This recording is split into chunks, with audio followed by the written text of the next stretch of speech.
Yo,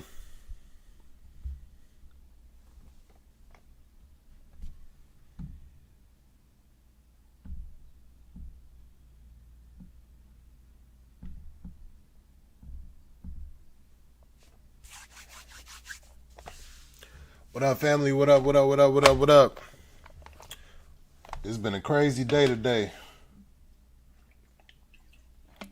We're gonna do this for about like an hour or so, and then I got some stuff I gotta do.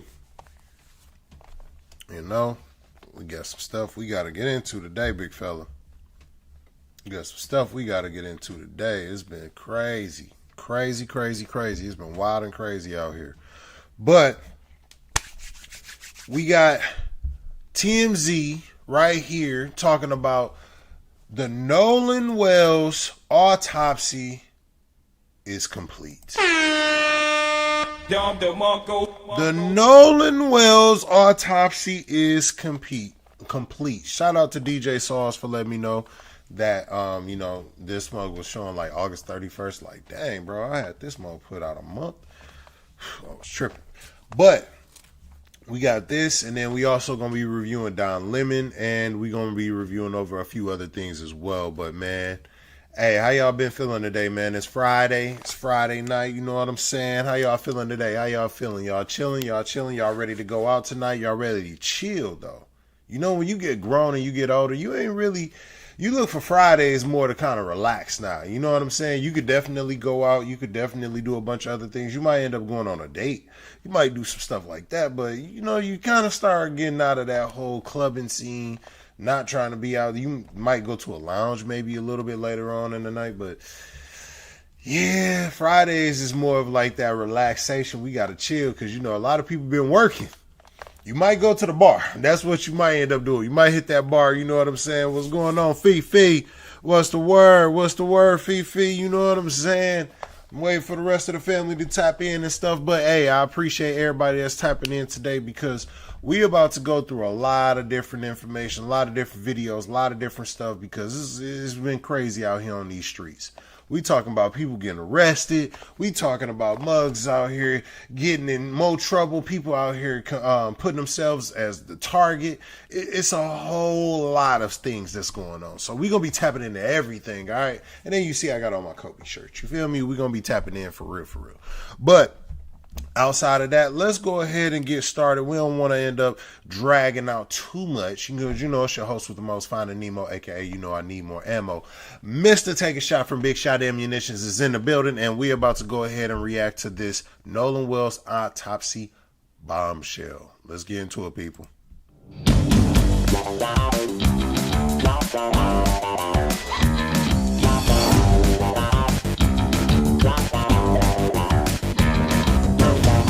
Welcome to TMZ Live. In the Nolan Wells case, I think a very significant development. The Mississippi State Medical Examiner has completed the autopsy on Nolan Wells. It is official. It is official that they have concluded their autopsy. And I'm just wondering, my main thought is, are they going to produce it or are they going to withhold it? Because sometimes they'll say, hey, we need to withhold it because we got to, let's say we got to present it to the grand jury, or we got to present it to this, or we got to present it to that, or we just don't want to end up, you know, divulging too much information, pretty much following the prosecutor's orders about keeping it close to the vest. You know what I'm saying? So I'm wondering if they're going to go that route, or are they going to go the Ben Crump route and be transparent? Which one are we going to get? I wonder if they're going to be transparent and let us know exactly what's going on, how it actually transpired, what's the main things that we should be looking out for, or are they just going to be like, yep, we completed it, nah, y'all can't know yet. So let's continue. Told you that there was a second autopsy. Actually, it was completed before the first one and done by the family. And the cause of death there was undetermined, although according to the family lawyer, Ben Crump, the medical examiner they used privately did not rule out foul play, but on the other hand, apparently has not found foul play. Now that statement by Harvey is concerning. Here's why. I want y'all to hear it again, just to get an understanding of why I find that wording concerning. Play, but on the other hand, apparently has not found foul play. There was a. So you're saying that they haven't apparently found it on one end, but then you're also trying to say that they apparently haven't.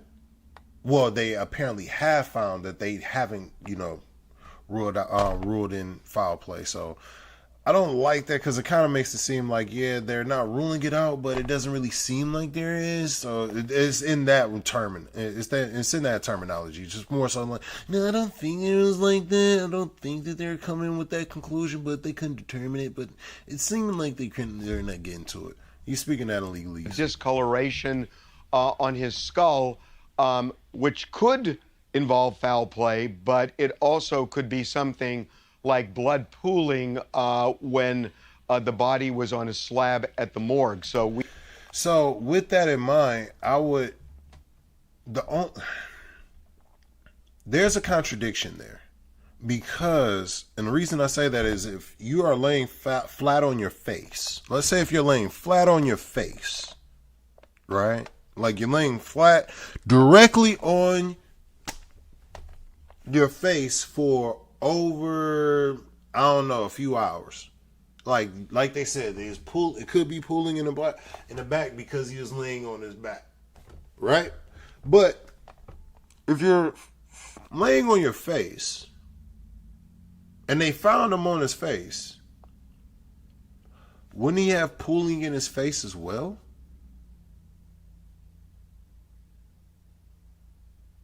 Just the theory, because he was found on his face, they said that they transported him on his face.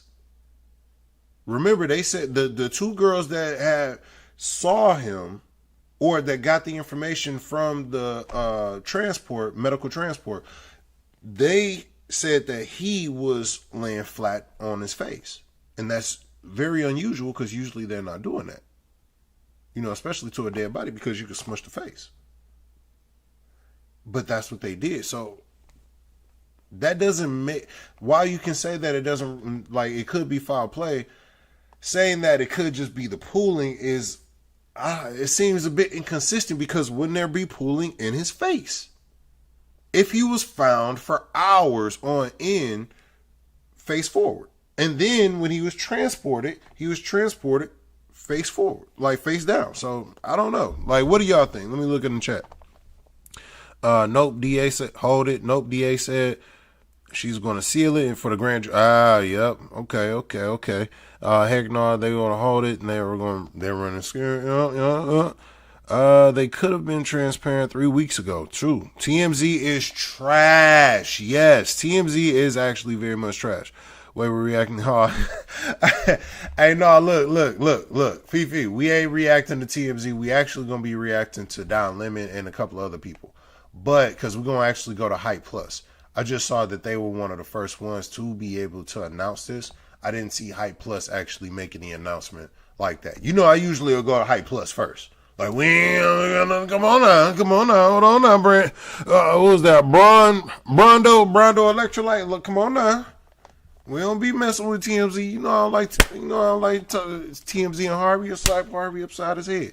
You know what I'm saying? And that other black dude that be giving with them dreads and stuff. I don't like them. The other black dude be on some Sambo type stuff. He try to play the fence. I don't like them. So don't get it twisted. We reacted to this, but I don't like neither one. I don't like neither one of them suckers. Nor that other girl. Did you catch that last video that I did? That last video I tried? That girl that works there got that nasally voice. I'm like, bro, I hate your voice. Stop talking. Oh my God, they were just sitting there and making it work. I'm like, bro, if you don't clear, go blow your nose. You know what I'm saying? But shoot, Hype Plus, I ain't make a video or drop nothing off of this. That's why I'm reacting to TMZ. That's it. We don't know. Right now, there are really no conclusions, at least that have been made public. The official autopsy results remain sealed. They will not be released probably for a while because the DA has already said this case is going to go before a grand jury. And the grand jury is going to, I think, do a couple of things. One, they can subpoena witnesses because remember, the sheriff can't do that. If the sheriff goes to somebody and asks, hey, we'd like to talk to you, the person can tell the sheriff to take a hike.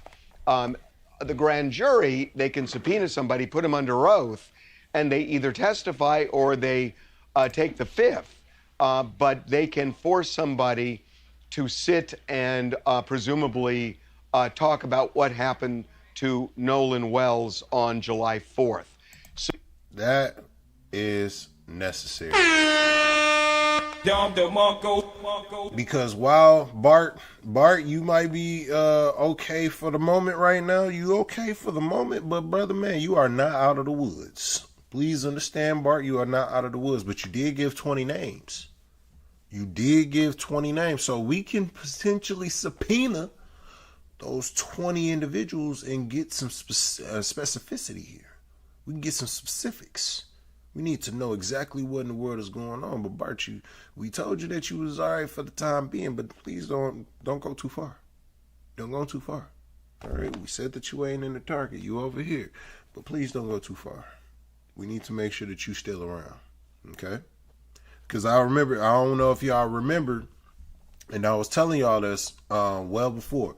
If y'all remember in the, what was it, 2 videos ago, I think I dropped this 2 videos ago, I said, what was it?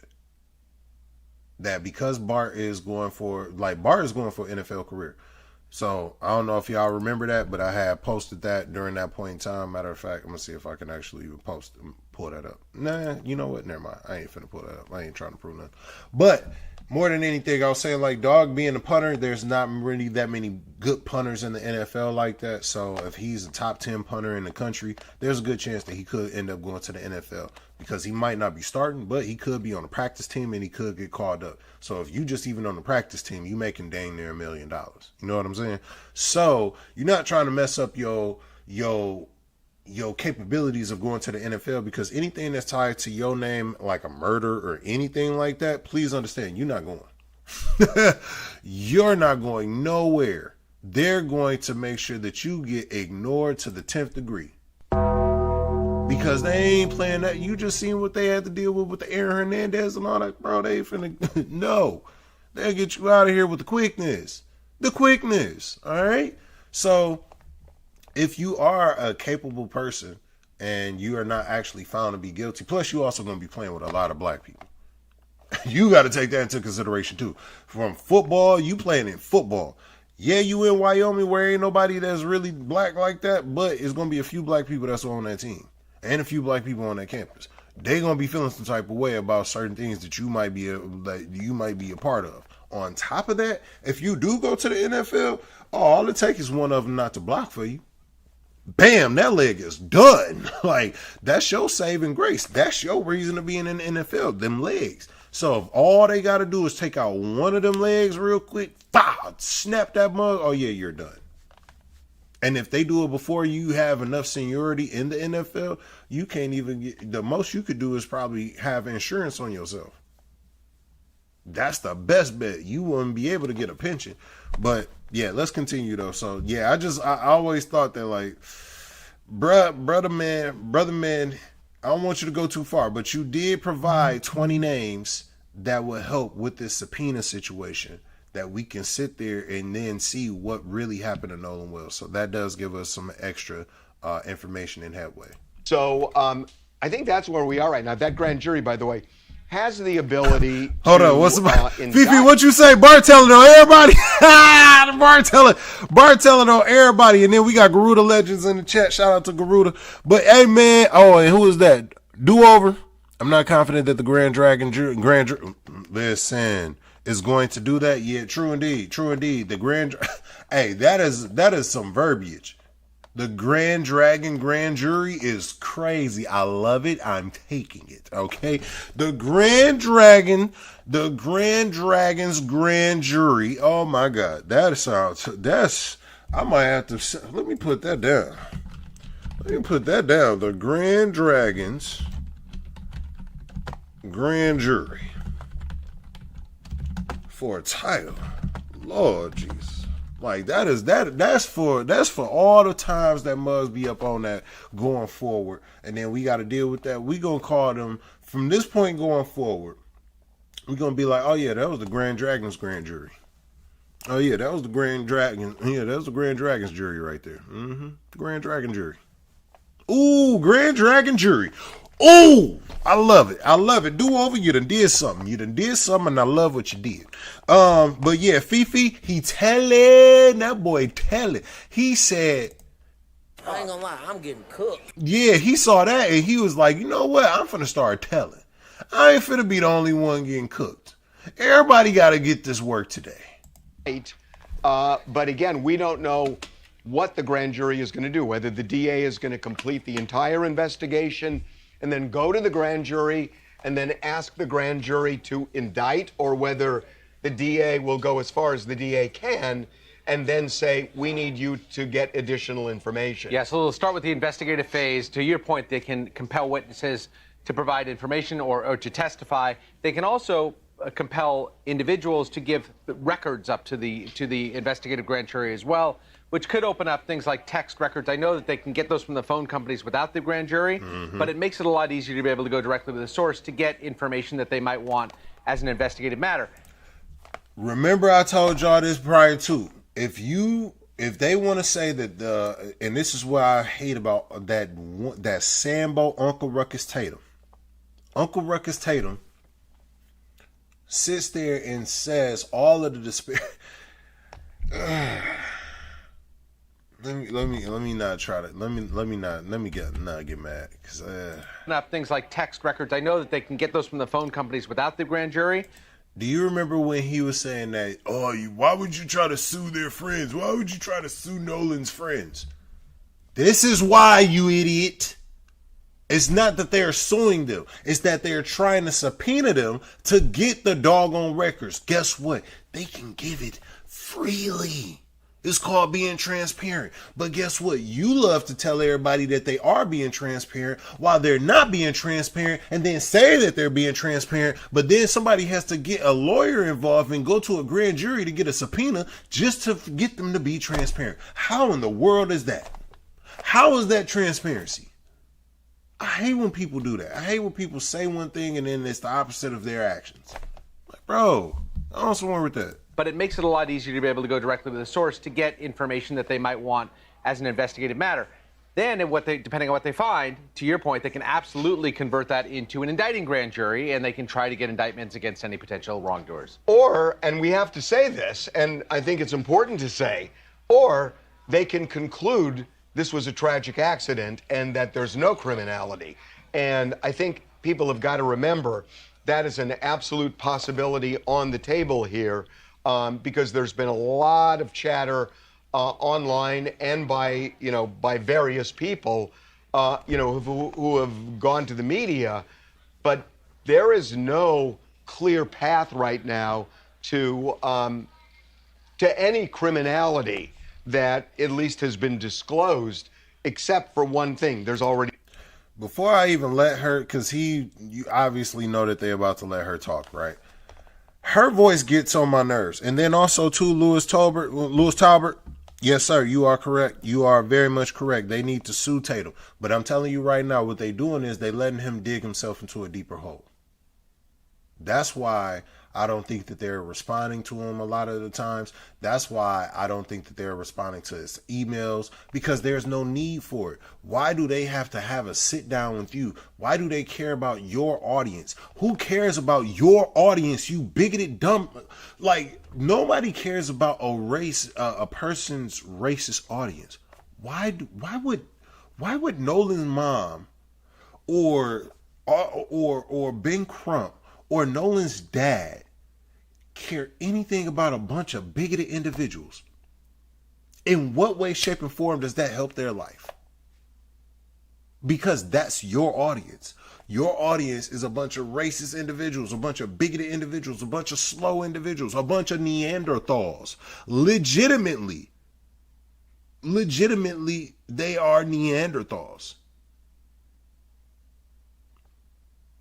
But let's at least listen to this doggone. Hey, one thing I want Officer to say: let them keep talking. See, you gotta let some people just talk themselves into this situation. You gotta let him go ahead and just let him walk himself into that trap.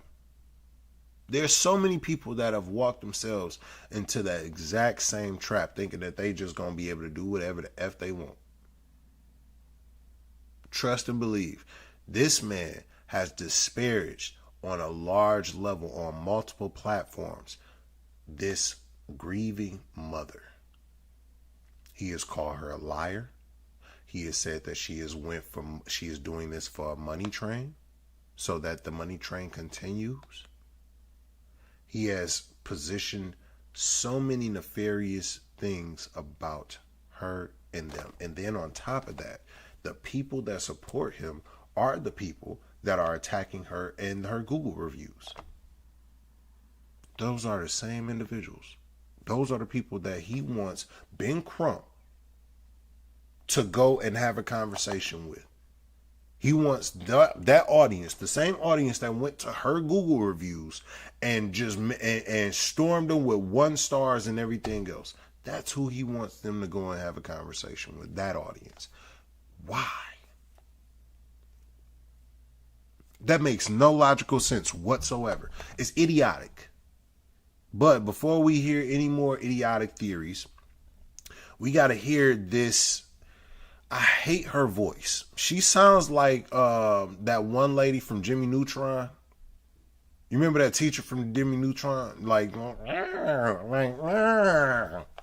that's who she sounds like. You don't believe me? Let's listen to her. He'd been an arrest, but the arrest doesn't have to do with Nolan not Wells. Related. Yeah, Right. so we know that.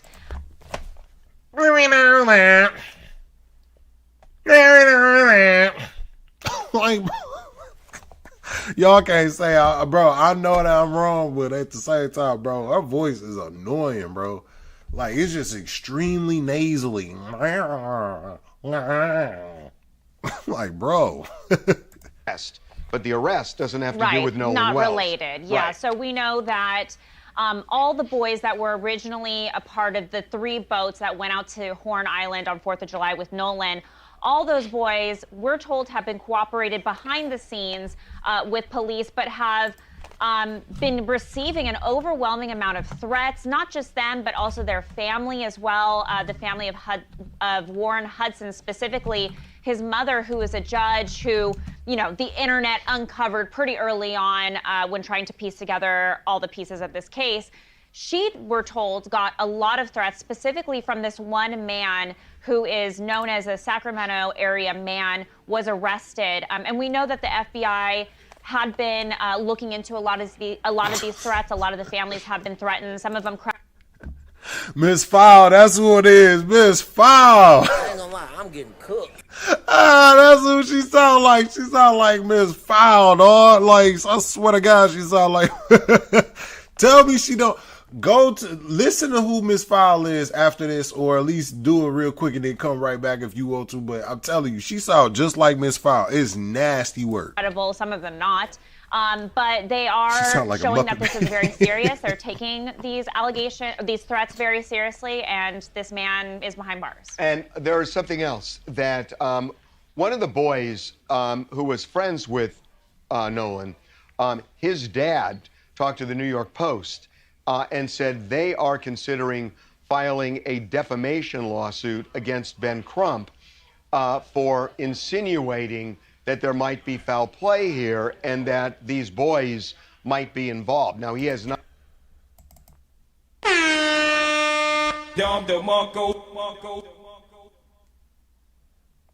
Did I hear that right?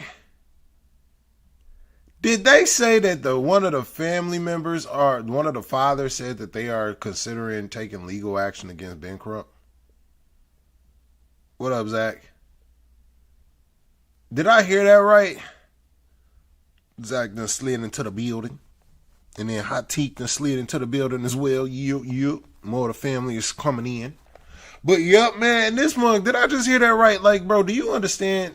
Like, one, you can't provide a lawsuit and say that they are defaming you.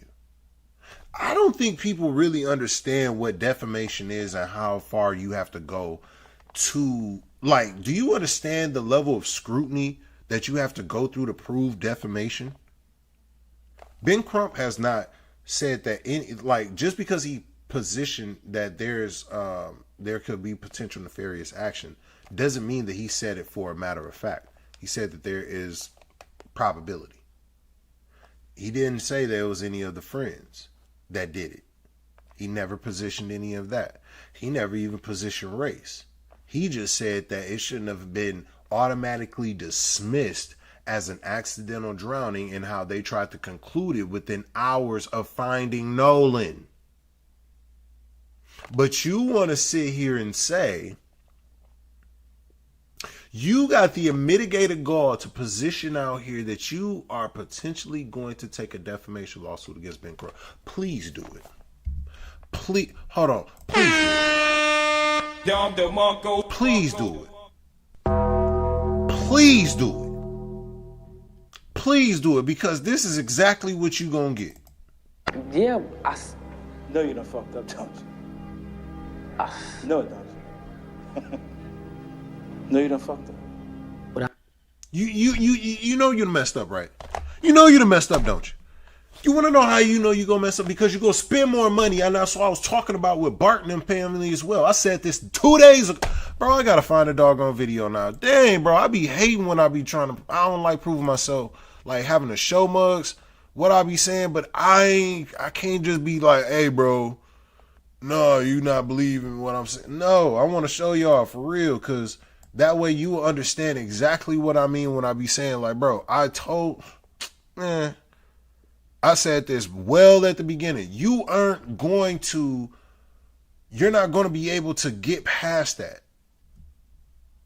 All right, bro, heck no. You know how much money that is? You know how much money that is? Man, let me go to this doggone video real quick. Let me see.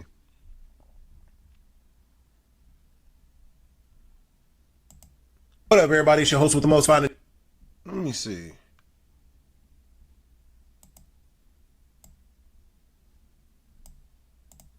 This is a scare tactic. This all it is a scare tactic. Let me try to get you to capitulate and then try to use this on other. Let me see. I want y'all to see that I was talking about this less than a day ago. People, yup, what's name did it? They listen, so you better listen too. Otherwise, you better know what's good for you. Bro, if some people ain't got no money, yeah, it don't matter if you sue them or not. And then if they get somebody to do a pro bono, she understands that, just like the lawyers understand that I said this, just like I said yesterday, and just like I said earlier today, just like I said with Brandon Tatum. They understand the marketing and the amount of money that you're going to make off of this.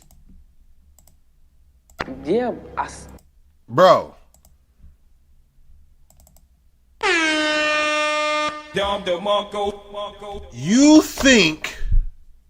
You think that mugs ain't gonna, like, you honestly think that they gonna, you gonna be able to you don't got that type of money. Unless you really got like millions upon millions upon millions upon millions to throw away, you ain't got that type of money, my brother. I'm sorry, you ain't got that type of money. You ain't got that type of money. You got to deal with, on top of the fact that you're going to have to deal with Ben Crump, you have his entire legal office. It's not, you have his entire firm that can come at you. Not even that, his own private investigators. Not even that, all of the people that he's tied to. Not even that, also people that he's connected with outside of that in the realm where they can also come in and be his legal counsel. Not even just him and his legal counsel. He can have some of the most top people come in as legal counsel. Pro bono, just because they understand that this is going to be a high publicity case. And you think you going to win off of that? Bruh, you might get one or two good lawyers that's going to be willing to go that far. But unless you got the money to be able to put down, like, you talking about $500,000 to $1 million team. that you got to put together and then continuously pay. You got to pay the retainers. You got to pay the discovery. You got to pay all the different attorneys that's going to be bro, what? You think that you're going to just be able to some people love to say that they are going to do something based on defamation. You can't do much, especially to an entity like that, bro. All right. Think that you finna sue Ben Crump if you want to, and think it's gonna be smooth sailing. You gonna walk into a wall. You gonna walk into a wall. It's the same thing with that other lady. Matter of fact, there's the same thing with her. She just told them, like, bro, you gonna try to sue me? Cool. You gonna sue me, and guess what? You're not getting nothing. You're not gonna get no money. I don't own anything. So you're gonna waste thousands upon thousands of dollars trying to sue me, and then she gonna file bankruptcy. What are you gonna do then? She doesn't own anything. You're just going to defeat yourself. And even Harvey said after that, checkmate. He even said after that, checkmate. You can't do anything to certain people when it comes to those type of things like that, because it's not gonna have the same recourse. They didn't mention you by name. You don't have really a direct case. You just lofting that. You think Ben Crump is scared because you talk about that you might end up taking a defamation case, bro? Do you honestly think that he's scared of you? You out your mind. You out your mind. Oh yeah, we know that. Oh yeah, DJ. We ain't gonna put the cart before the horse, but trust me. We gonna get there. I just let you know right there. We gonna get there. You know what I'm saying? Y'all know I be working with my people from High Plus. I got High Plus queued up and ready, baby. I got them ready. I got them ready. I got them ready for you. So we gonna be right there with it. I'm just making sure that we end up concluding this real quick. All right, let's get through it. Talked to the New York Post and said they are considering filing a defamation lawsuit against Ben Crump for insinuating that there might be foul play here and that these boys might be involved. Now, he has not filed anything yet. You won't. And this is the same father that's actually married to the judge of, which is Warren Hudson's mother.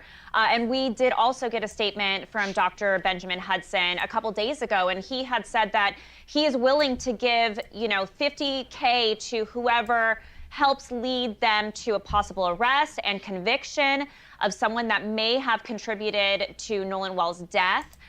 Hold on. So the same dude that's looking to take hold on. I want to make sure I heard that correctly. So did they just say that the same dude that's trying to take or potentially going to take litigation against Ben Crump is also putting up $50,000 for information? Let me make sure I heard that correctly. I want to make sure I heard that correctly. And this is the same father that's actually married to the judge of, which is Warren Hudson's mother. And we did also get a statement from Dr. Benjamin Hudson a couple days ago, and he had said that he is willing to give, $50K to whoever helps lead them to a possible arrest and conviction of someone that may have contributed to Nolan Wells' death. Okay, so he's a doctor. So you make a couple $100,000, maybe $100,000, $150,000, probably about like, at a max, probably like $250,000, if at max. I'll say probably at max. It just depends on if he's a surgeon or not and stuff like that. But, so he might have a little bit of money. You gonna tap into a lot of those funds trying to take that man to court, brother. I'm telling you that right now. You might got a little cushion to be able to say that $50,000 is you can do. But you better have at least $5 million to be able to go to court on a regular basis. You better have at least $5 million cash, like liquid. You need to make sure you got $5 million to be able to at least try to get that type of lawsuit going. And you better have extensive information because you gonna spend some money. So if you willing to put up $50,000, that's cool. But don't try to, if you keep trying to, and I want people to understand this. Them trying to loft those threats of they may do this, they may do that. I'm telling you, don't nobody care, bro. Nobody is worried about how you gonna end up doing something when you don't have the litigate. You don't have the one. If you do try to take it up, you were supposed to send them a cease and desist. Remember, I said that yesterday. For you to send that, you have to send a cease and desist. You cannot just have it one way.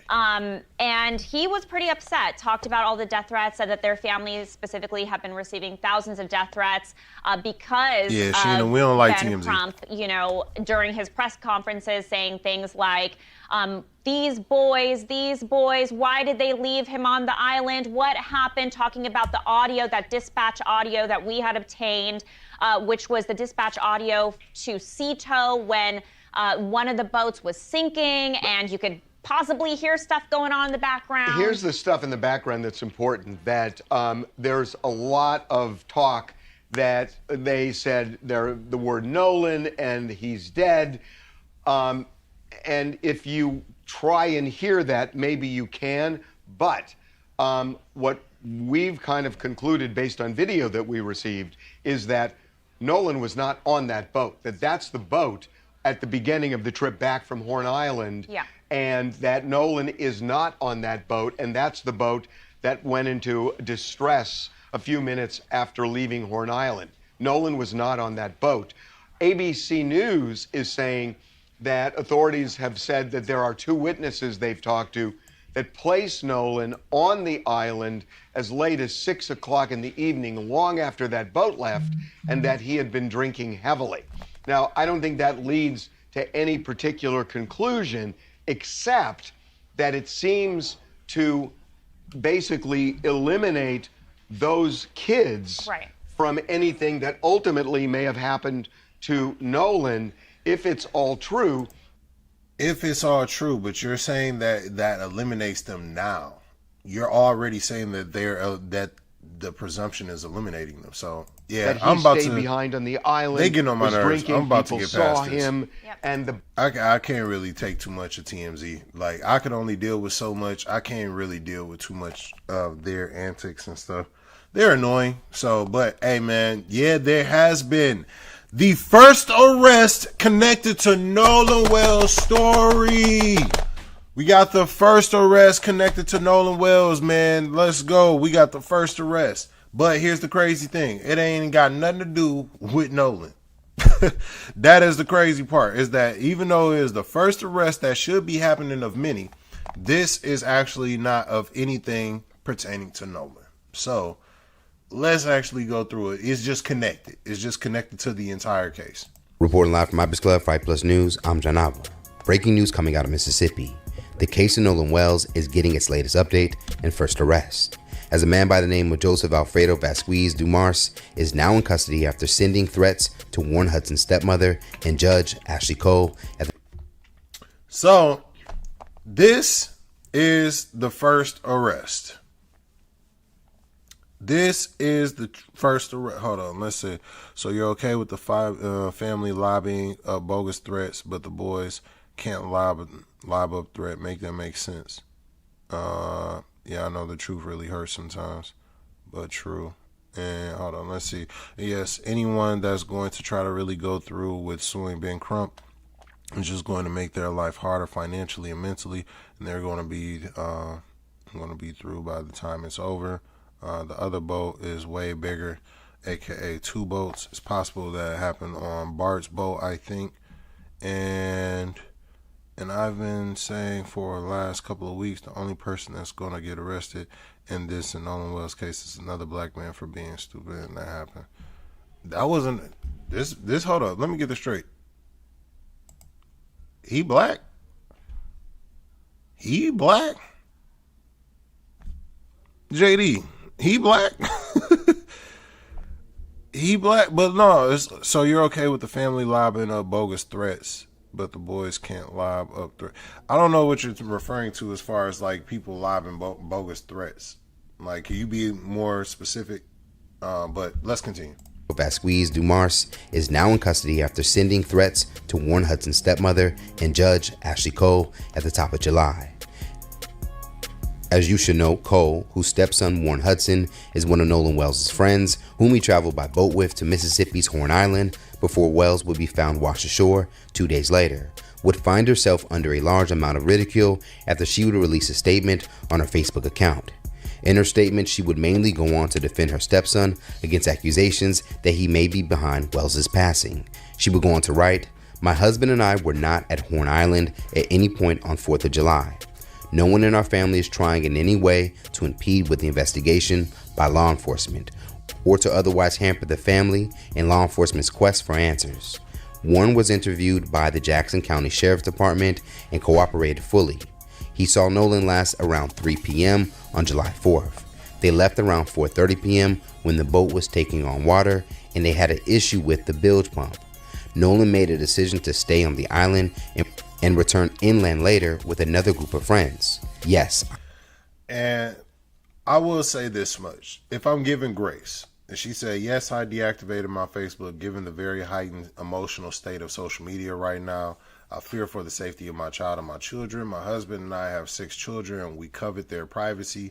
We do not believe it's appropriate for our minor children's photographs to be circulated throughout the internet, presenting potential threats to their safety. Which I understand that. I get that perspective too. So, there's definitely going to be some skepticism about her immediately, deactivating her page and stuff and how that looks nefarious, because it does. It's like, it's the same thing with the Daniel Irving situation where you get rid of all of the evidence, you delete the text message, you throw away his clothes, you don't report anything and stuff like that. Now she's saying that he was actually very cooperative and making sure that he speaks with them and all of that. But did y'all provide y'all phones? That's my question. Did you provide the phone? All right, we need to know if that phone was given up. Can't be just sitting up here saying like, yeah, we being transparent, but then you go be halfway transparent. No, you gotta be fully transparent. Don't give us what you want and then say that's good enough. Give us what we asked for. Give us what we need. Okay? But at the same time too, I do agree with her. You don't want your family to be getting threats and all that stuff, especially if they're innocent. If they are innocent, that is very frightening. It's very concerning. But at the same time too, y'all also put yourselves in these positions because you deactivated your Facebook. You understand how that looks. You're not dumb. You're a judge. You understand how that looks. You understand what being quiet or being standoffish looks like. All of those things look like guilt. It don't look like innocence. It looks like guilt. And to be honest with you, with y'all sending those text messages to the mama, I'm going to be real. I'm going to be real for myself. I don't know if y'all would have ended up trying to be on some disrespectful stuff. Like, if y'all keep saying these things, we're going to end up taking legal action. Like, just trying to say that directly to her face and stuff, opposed to actually being more concerned about her family. Like, I get the father, the doctor or whatever. He's trying to make sure that, hey, y'all not going to be going at my family. Y'all are going to be doing this. I'm going to try to threaten y'all with legal action, this, that, and the third. Bro, some people don't care about that, man. Other people do. And then on the top of that, too, you don't make as much as like a Flacco. You as a doctor, you're not making 6 figures a month. That's not happening. I'm sorry. So you'll have a very hard time going up against certain media figures that you really would try to go after. And it's more so just it's speculation. You can't sue anybody off of speculation. How can you sue somebody off of speculation? You're just about saying allegedly and this, that, and the third. Nobody said definitively, especially the legal counsel didn't say definitively that they did anything. They just said that they wanted them to talk. They wanted them to be transparent. They want to know what in the world happened. Y'all not trying to be transparent. Well, you're trying to be transparent in a way that you feel comfortable. That's not transparency. That's calculated. I am a judge. I also value transparency. Yes, I am a judge. I also value transparency. I apologize if anyone was offended that I deleted my social media. There were no nefarious motivations in my deleting my social media. Social media has a lot of positives, but a whole lot of negatives. Now, 3 days after the statement, Cole would return back to her Facebook to show followers and those interested that she and her family have received a wave of negative messages and threats. A part of the post, she would go on to share several messages from an anonymous user, Yay962, who would go on to comment with things like, "There's gonna be a bomb sent to your office."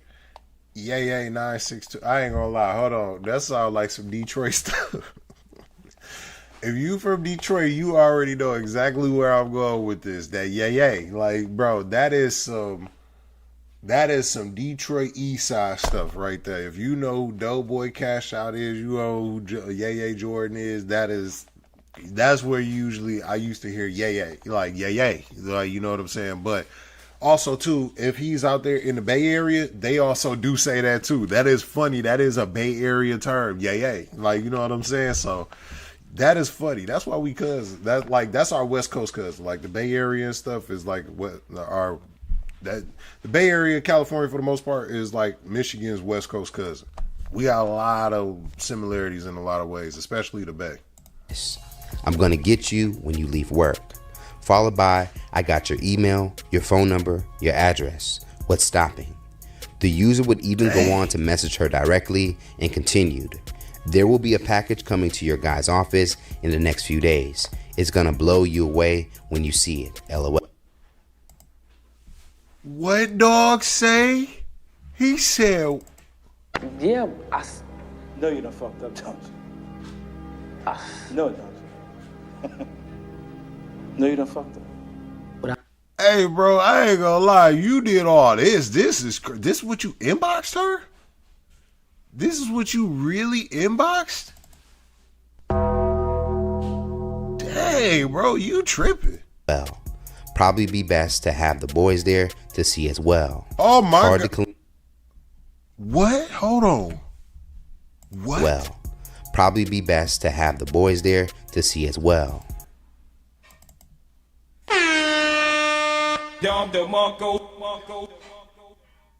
Hey, man. Hey, yeah, I see why the FBI went and got dog. But here's the crazy part. And here's the funniest part about this. You know how many mugs that they do this to on a regular basis, like celebrities and all this stuff like that? They do this very often. Mugs do this all the time. But the judge, because that's a judge and she's an officer of the court, they gonna look into that. It's kind of like the Chubb the Builder situation. Remember the Chubb the Builder situation with the dude, what's his name, the fan account? How he was threatening the judge and everything, and then the FBI ended up getting involved in that. It's not the best thing to kind of threaten the judge, brother. They got a direct contact to the FBI. Hard to clean, especially from a boat. Not even the FBI can stop this.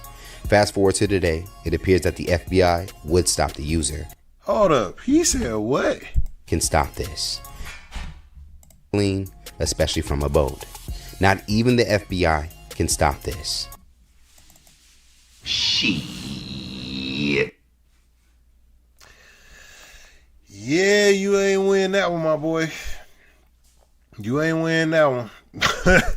Fast forward to today, it appears that the FBI would stop the user and would end up tracking down Joseph Dumars in Sacramento, California. According to the Sun Herald, agents with the FBI Safe Streets Task Force in California. Hold up. User and would end up tracking down Joseph Dumars in Sacramento. So are they? I hope they're saying where they ended up arresting him, because this looked like just what I'm looking at. I don't know if you ever seen like in the Bay, but there are some places where they have like, you pretty much just got like tent cities and mobile home cities and all that stuff like that, where they just park on the side of the road and that's where they live. Like, and they got a little house or whatever. I hope that ain't it. But dang, if he one of the poor people that was just on the net and just sending threats, just talking crazy, like, yeah, they ain't gonna come after me. I ain't nobody important. I'm all the way out here in California. I'm in Northern California. They ain't never gonna come after me. I ain't got no money, no nothing like that. Like, bro, they can come after you for some terroristic threats. They can come after you for some terroristic threats, bro. I ain't gonna lie about that. Sacramento, California. According to the Sun. Garuda, yeah, this dude challenged the FBI. Is he crazy? Dog crazy. You challenged the Alphabet Boys?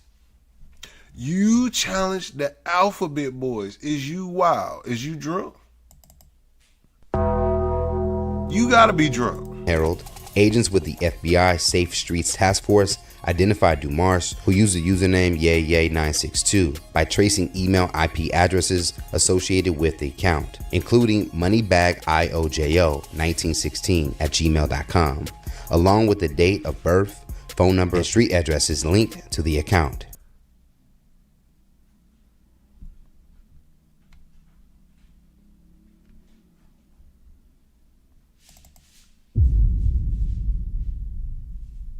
You gotta be one of the dumbest people. Like, bro, you did all this and you used your information, your actual information.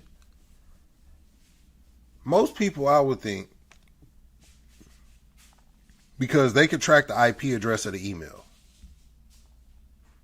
But using your actual info, your name, like your date of birth, phone number, and street address,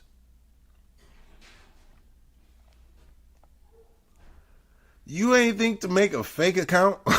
Like, you ain't think to make a fake account with fake information, fake address, fake what's the name, with a fake Gmail? Like, bro, what? You just put yourself out there, and then you 27. Oh, yeah, you just cooked yourself. Jesus, you cooked yourself early. Investigators said the information resulted in the identity of Dumars as user behind the YayYay962 account that sent the messages to Cole. Now, part of Dumars' indictment would read, on or about July 11, 2026, in Jackson County, in the Southern Division of the Southern District of Mississippi and elsewhere, the defendant Joseph Alfredo Vasquez Dumars did knowingly and willfully transmit in interstate and foreign commerce a communication containing a threat to injure the person of another, to wit, a direct message on Facebook threatening to kill Ashley Cole. Yeah, No, you done fucked up, don't you? No, it doesn't. No, you done fucked up.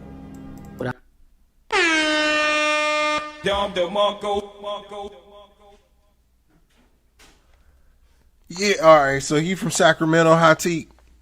He actually thought he could hide behind the keyboard. He thought he could lie. He thought he could just hide behind that keyboard. He thought he was safe. He thought he was safe. But nah, big fella, they said that you gonna get it. You gonna get it, man. Dang, boy, you out here getting cooked. he got cooked. Adrian, you didn't go down like that, huh? He got cooked. You got cooked. All in violations of Title 18, United States Code, Section 875. Now, according to those same documents, Dumars now faces up to 5 years in prison, a fine up to $250,000, and up to 3 years of supervision upon release.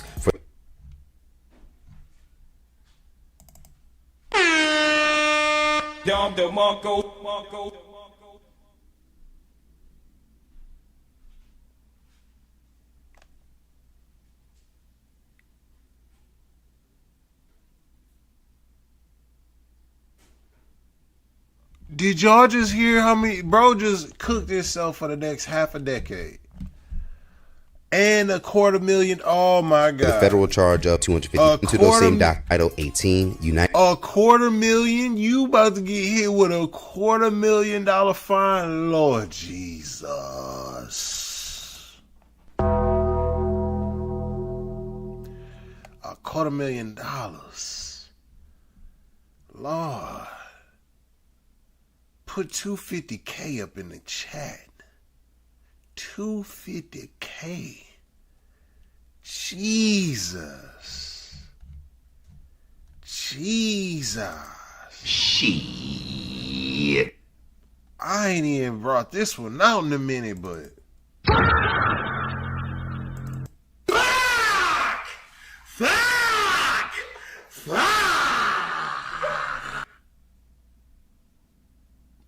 $250,000 before you even 35 is how much you finna owe? Boy, you cooked yourself. Jesus. United States Code, Section 875. Now, according to those $250K in 5 years. So you about to be out here grabbing your ankles and you owe $250,000 debt? You about to be out here getting it. Oh my God. Oh my God. You really done set yourself up for failure. How did you do this to yourself? Like, how did you just look? It just seems like this. Doesn't this just seem fitting right now?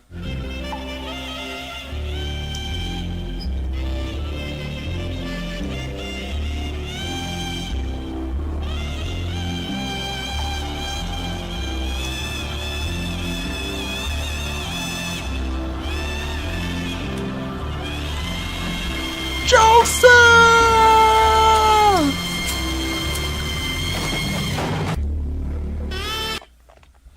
Bro. Same documents, Dumarsh now faces up to 5 years in prison, a fine up to $250,000, and up to 3 years of supervision upon release for the federal charge of interstate transmission of a threatening communication. Now, in relation to Dumarsh seemingly being the first arrest connected to this case, we have to note that this arrest now takes place as many are demanding that an arrest actually be made directly connected to the suspicious death of Wells. Fact. Several days ago, following the release of the audio from the CTO emergency call that his friends would make that day, appeared to capture what some felt was incriminating. The audio itself is now being investigated by Wells' team and family. And at this point, we are watching a whole community cover up what really happened to Nolan Wells. From the captain to the grandpa to the little boy, the dispatch lady, you heard all that shit going on in the background. Yes, you was kind of concerned or whatever because you like something really going on because you heard what the people saying in the background. So that had you on high alert. So you was trying to figure out, let me get somebody out here. But at the same time, the man, how you get the granddaddy phone number, how you knew his number, and how he knew to call you personally, but you don't know if he's one of y'all clients or not. Y'all was trying to do that shit under the rug. The little boy panicked and called the real people who he needed to call. That's how he got the dispatch lady on the phone. Now, I love my people, but this funny. She funny for this. you want to talk to the grandson under the covers. Lock all they ass up, from the granddaddy, the kids, them hoes that was on that damn boat, because they had girls on the boat too. We ain't know that. Lock all they ass, the whole damn community. Lock them up. And why y'all just not saying something? Come on now. If the theory is that we don't care about what happened to Nolan because he was drinking or on cocaine, then what needs to happen is every adult on that island that was there, including the ones who are driving the boats and tugging and this, that, and the third and all this other stuff, needs to be arrested for the contributing of the delinquency of a minor. That is a fact. That is a fact. That is a fact. Because I'm going to be real with you. Y'all ain't, you know that y'all ain't supposed to be drinking and stuff like that. Y'all know that y'all underage. And then also, if y'all got drugs, y'all know that it's a bunch of minors out there. If Bart was the only one that was 21, was Bart the one that was driving? And Bart had his own boat, right? So the other ones had their own boat. Or if, I don't know if they said that Bart was driving. I don't know. But regardless, they were still drinking as minors. I'll tell you something from my own experience. I remember I got hit with an MIP, minor in possession of alcohol. I was coming back from, I was actually going to a party, and I had a couple of people that, I had one of my homeboys actually go up there and he grabbed me some bottles, and then we was on my way to my other homeboy house and stuff. So this is during the time, this like 2009, 2010. I think it was like 2010. Because I had this when Bacardi was hype. Bacardi Dragon, Bacardi Limon. Y'all know, anybody that know about this time during Bacardi was the main thing to get, right? So especially if you wanted to have a good drink, that you could mix with. So we ended up getting a few of them.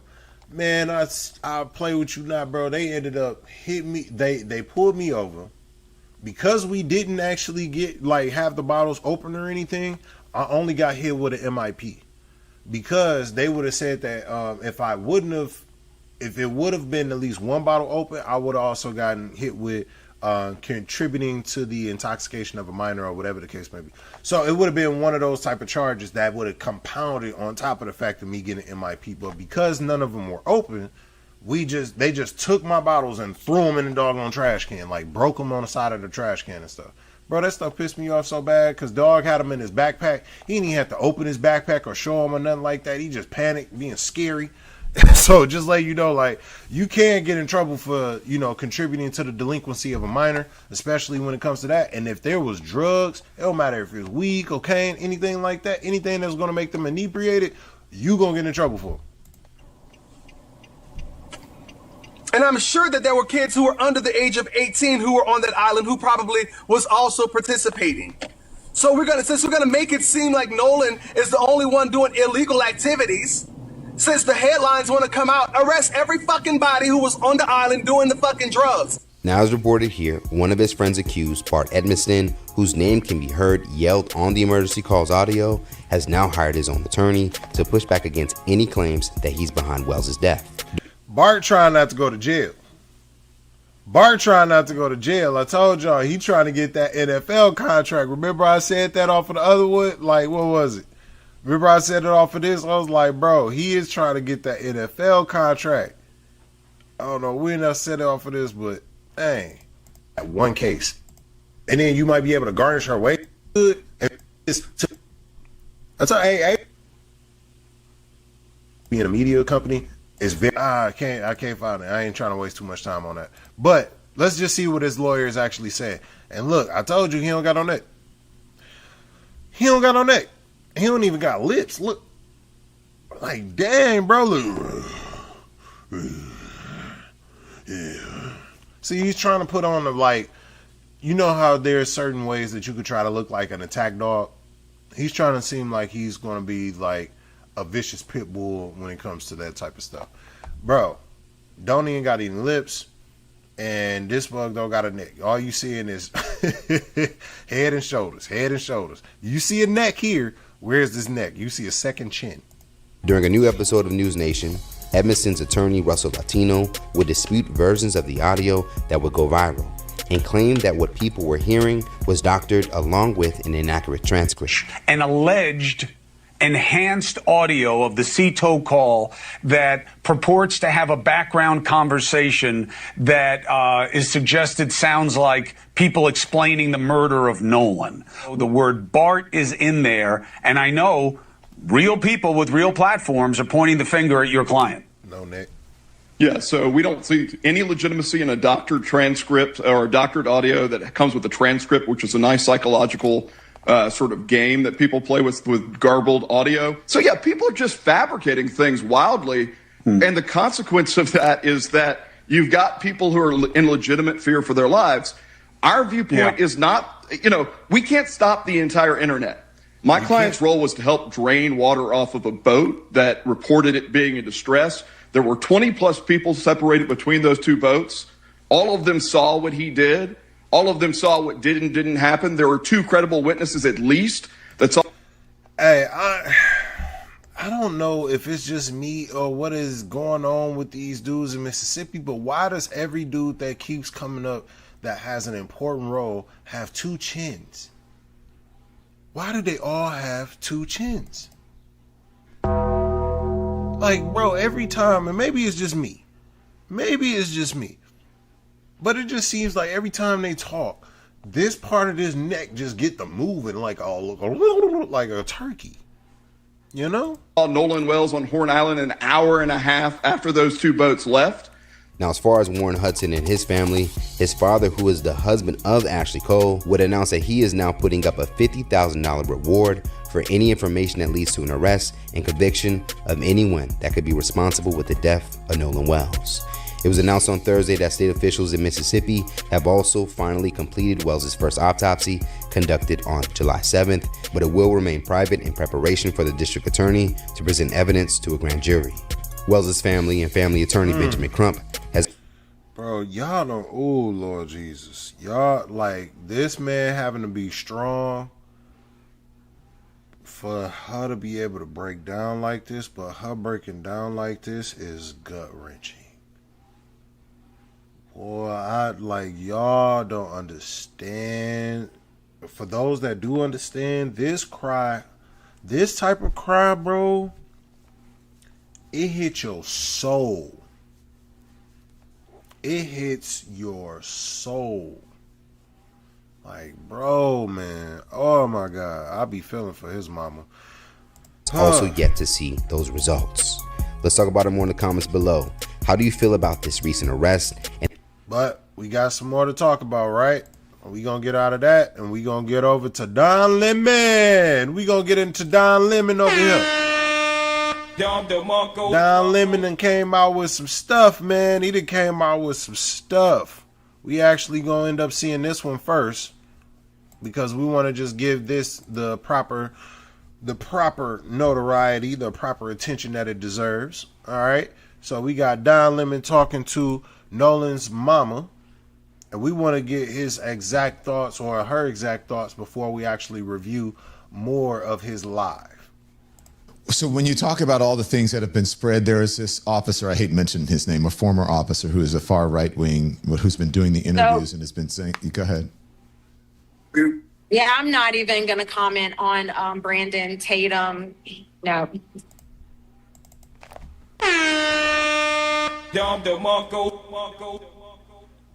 Let's go.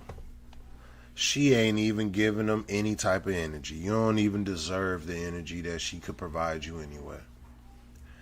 You are an evil individual, bro. You are an evil individual. For you to call his mother a liar, for you to say that his mother is doing it for a money train, for you to even loft so many different crazy accusations, you are evil, bro. She lost her son, and your first thought process was, let me figure out a way to denigrate the mama. Let me figure out a way to try to call her a liar. Then you go on Nancy Grace, and you get eviscerated. You get cooked. I'm talking about cooked so good, it was tendenism. It was legitimately tendenism. You got cooked that bad. She caught you in so many lies where you you tried to say that they took a polygraph test. I had to pull up exactly what type of test because then you wanted to specify, no, it's not technically a polygraph. It's actually a different thing. It's an exact equivalence of a polygraph. But then we look up what it actually was. It was an audio stress test that was a single variable analysis. You never take any credence from a single variable analysis. That is one of the most intellectually inept and dishonest things that you could try to position, but that's what he tried to do. Even though a polygraph is a multivariate analysis, because it tracks more than just your voice. It tracks how your blood, it tracks your reactions, your internal it tracks all of your different, your blood constricting, you actually having certain different nervousness parts. It actually connects to certain different parts of your body. So it makes sure that it's a multivariate analysis, not just one way. And even with that multivariate analysis, guess what? That's still not admissible in the courtroom. But yet and still, you wanted to call this mother. You wanted to call this grieving mother who lost her oldest son. Who is, by all accounts, by everybody's account, he is a great kid. Not one person, not one iota of a person has made a sentiment to say that anything other than that kid was a great person, that he was a sweetheart, that he was a sweet kid, that he was just a good guy.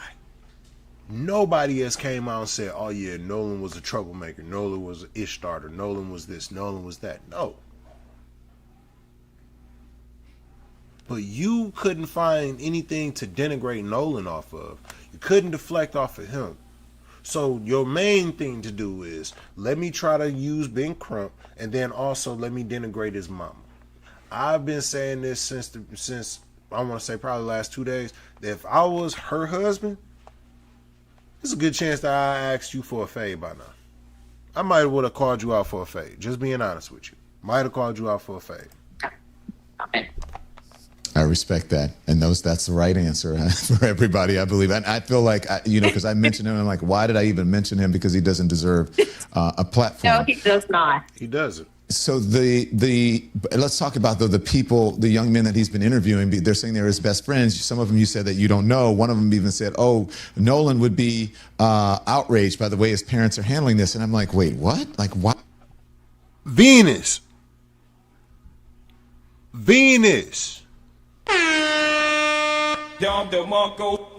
You right about that. I never noticed how Tatum only comes for black women. I have mentioned the father once, but gets corrected by Nancy Grace. He definitely tries to go at black women. Like how he did with the lady that got shot from holding a pot of water. What's her name? Sonya Massey? The officer that shot a woman for just holding a pot of water?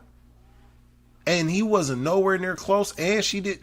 Bro, that man, I'm telling you, he is evil. Why on earth would somebody go on and say that about a grieving family? But I hope they do. Again, distraction. We're not even going to address them or that man. We only want the truth. Again, at the end of the day, I'm going to say it like I've been saying it. The only question we have is what happened to Nolan. That's what we need to know. That's it. That's all. So let me just discuss, because I didn't really know this person. And just before the thing, I wasn't even going to address it, but someone said that he dropped something about me, like threatening something. I don't know what the hell he's talking about. I don't even know who this dude is. I met him at a conference. We were in a room together, and it was just bizarre. So he's talking about something I don't even know.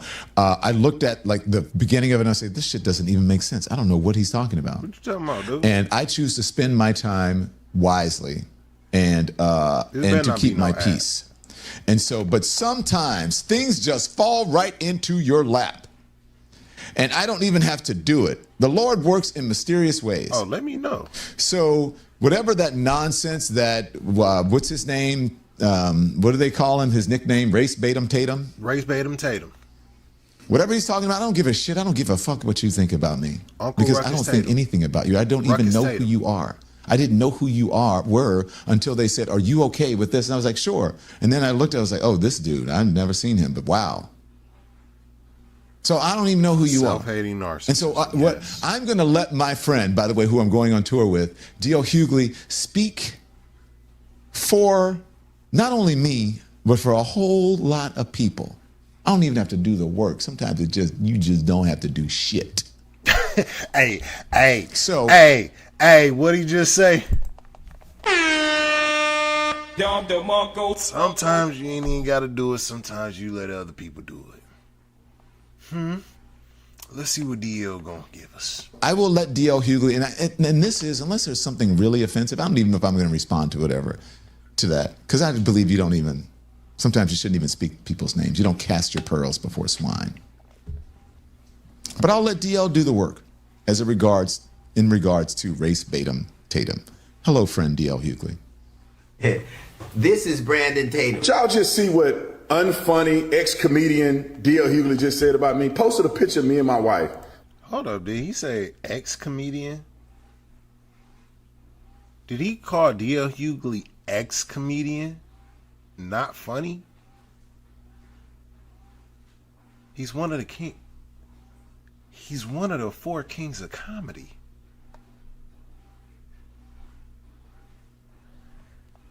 Oh my God, yeah.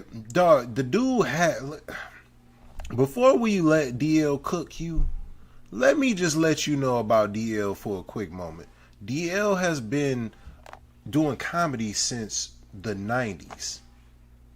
He's been doing comedy, plus, let's be clear here, DL ain't for none of that either. DL grew up in Compton, 134th Street, or 135th. You want to know what area that is? That's Westside Piru Hood. The biggest Piru hood, the founding area of the Pirus. He's from, that's his neighborhood. So he comes up in that area, fighting, getting into it with people, whatever the case may be. He goes past that to actually use his talent to end up getting into comedy. He gets into comedy. He gets on Fresh Prince of Bel-Air. He gets on a few different other stuff. He's on Def Comedy Jam. He's going crazy. Guess what else happens? D.L. Hughley also gets his own TV show On top of the fact that he was also one of the four kings of comedy. So he had a primetime TV show late night, just like Steve Harvey did, just like Bernie Mac did, Steve Harvey and Cedric the Entertainer. And you want to say that this dude isn't funny? That's why he's on the radio now, is because he's able to continue to be funny. Are you that dumb? He's still entertaining. You gotta be just idiot. You gotta just be an idiot. I'm sorry.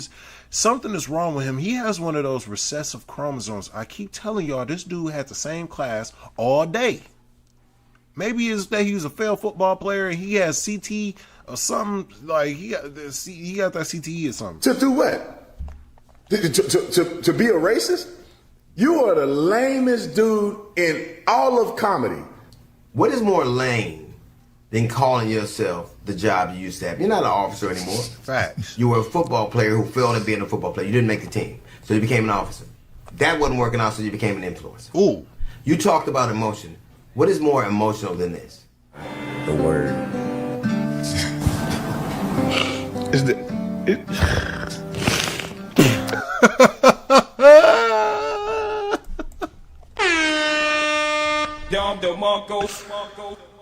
Was that for Charlie Kirk? I want y'all to really understand this. This is the same dude.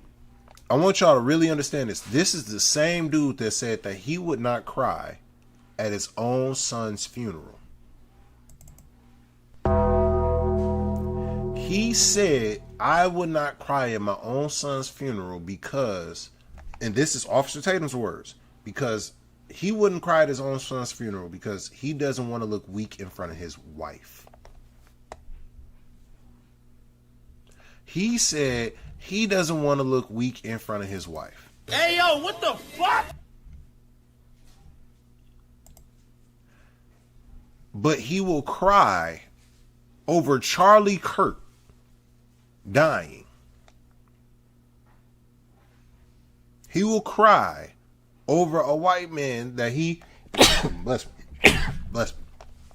that he doesn't know specifically. Well, that he doesn't know like as intimate as his son. Doesn't come from his flesh of his flesh, his blood of his blood, his bone of his bone. Doesn't come from him. Doesn't 50% come from him. He said that he wouldn't cry for his own son, but this man right here is crying for Charlie Kirk. This is You cried for a white dude who the people didn't even think you worthy to speak at his funeral. You said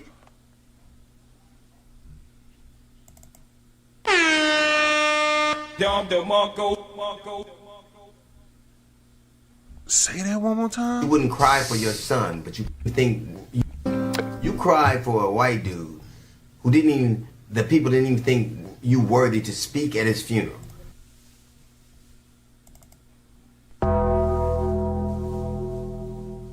Bro.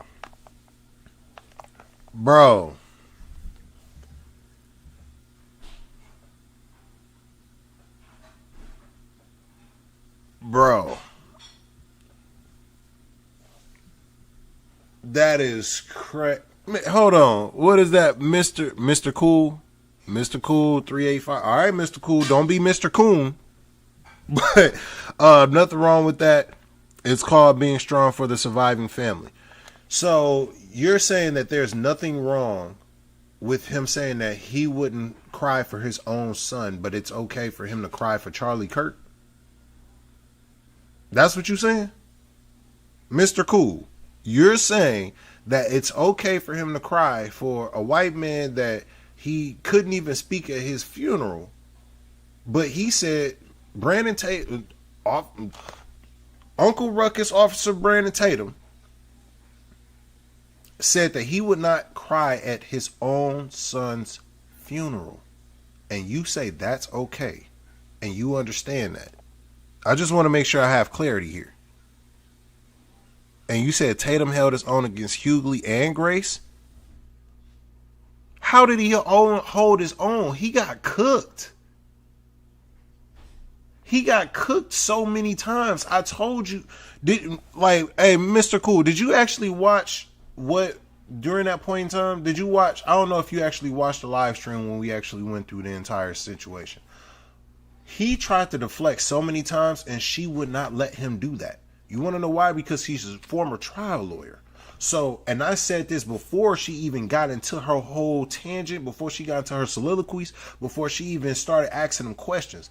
I said, just off of the first question that she asked him, she's about to box him in. I said that because, one, I know chess. Two, I also was going into pre-law beforehand, so I understand how these strategies are. I went through mock trials. I know how these mugs think and operate. I got scored pretty good on the LSATs. I'm scoring really good on the LSATs. So, letting you know that I'm not, when I was giving a theory off of that, it was based upon the fact that she was already boxing him in. He would make statements. Within the first 10 seconds after his statement, he had to reconstruct that same statement and then try to deflect to something else, because every time that she tried to hold his feet to the fire for what he said, he tried to squirrel. He tried to hit her with a squirrel. Case in point, he said that they took the polygraph. You brought this up. So I'm giving you the attention that you asked for. You said Grace proved nothing, bro. She got nothing accomplished. It was basically a draw. False. I'll give you a quick one that she had destroyed them on. Brandon Tatum said that they had a polygraph test. Yes or no? He said that they took a polygraph test. Within 10 seconds of him first stating that the kids took a polygraph test, guess what he stated? He said, no, it's actually not a polygraph test. It's actually something that's equivalent to a polygraph test. So then guess what I did? I pulled up the actual thing that they tested. I compared the polygraph test versus an acute voice analysis or something of that nature, if I'm not mistaken. Let me see if I can pull it back up. Polygraph compared to a voice stress analysis. So, and it tells you the polygraph attaches to the blood pressure cuffs, all that stuff like that, while the voice is a single variable analysis. So you don't believe me, I'm going to show you right here. This is what Officer Tatum said. He said they took a polygraph. Nancy asked him, so you're saying that they took a polygraph. So you're saying yes or no? Because it sounds like you're saying no. First you stated that they took a polygraph. Then you wanted to change it up and say they took the equivalent of a polygraph. This is not the equivalent. This is what he said that they took, a voice stress analysis. This tells you right here, a voice stress analysis measures a single variable. The single variable analysis is not reliable. A multivariable analysis more reliable, but even that's not even admissible in court. So he got caught right there lying, and she had to hold his feet to the fire, because then once he started to try to obfuscate and say, oh no, yeah, they were being transparent. They went and did the polygraph. They went and did this. They went and did that. And she asked him specifically and directly. So you're saying yes or no? Did they do a polygraph? And he tried to deflect. He didn't want to answer the yes or no. And she said, stop, Officer Tatum. Yes or no? Did they take a polygraph? And guess what he said? No. That's cooked. That's called being cooked. You started off saying something that you said was true. Within 30 seconds, you were proven to be false. And then you tried to use that as credence to say that these boys are being transparent and honest. You used a single variable analysis. Anybody who understands the single variable analysis from a statistical basis understands the flaw within that. If you know anything, if you know the bare minimum about stats, you know that a single variable analysis is one of the most illogical and most flawed structures that you can do. And I also proved that the last time that we had the live. I literally gave an example off of a single variable analysis and how flawed you can actually make it. I gave a full analysis. If you don't believe me, I might drop it a little bit later. But come on now, bro. Don't say that somebody ain't get cooked when they got cooked. They got cooked. Just because you support dog don't mean that you can't sit up here and be real. You can support them, but you can be real too. You said you wouldn't cry for your son, but you cried for him. Hold up. That's not emotion? What did Teak say? He held his own, but he couldn't stop stuttering.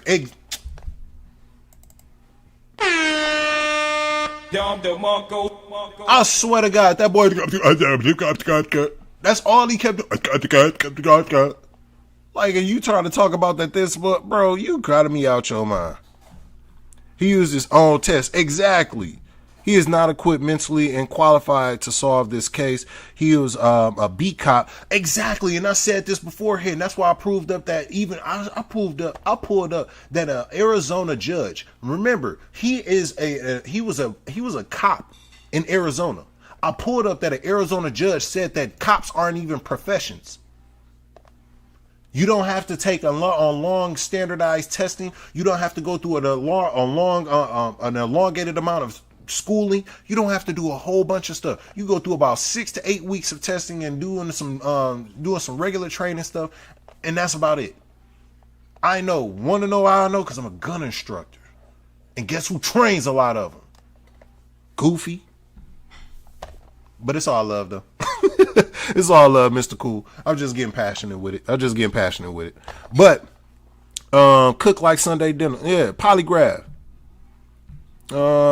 He misled his smooth brain fan base. Yep, Nancy Grace is a motherly woman. She actually cares, definitely. Didn't he say a lie detector test? I don't think that he even said a polygraph. Yeah, he literally said a polygraph test. You want me to, like, bro, don't have me pull that up. Don't have me pull that up. Do not have me pull that up. If I gotta cook you like that, bro, then that means you gonna get cooked next. You gonna get cooked like he got cooked. Bro, Titanism. Don't get cooked on this Good Friday, bro. Do not get cooked on this Good Friday. Tatum was actually explaining stuff. Grace just went into her usual schmick.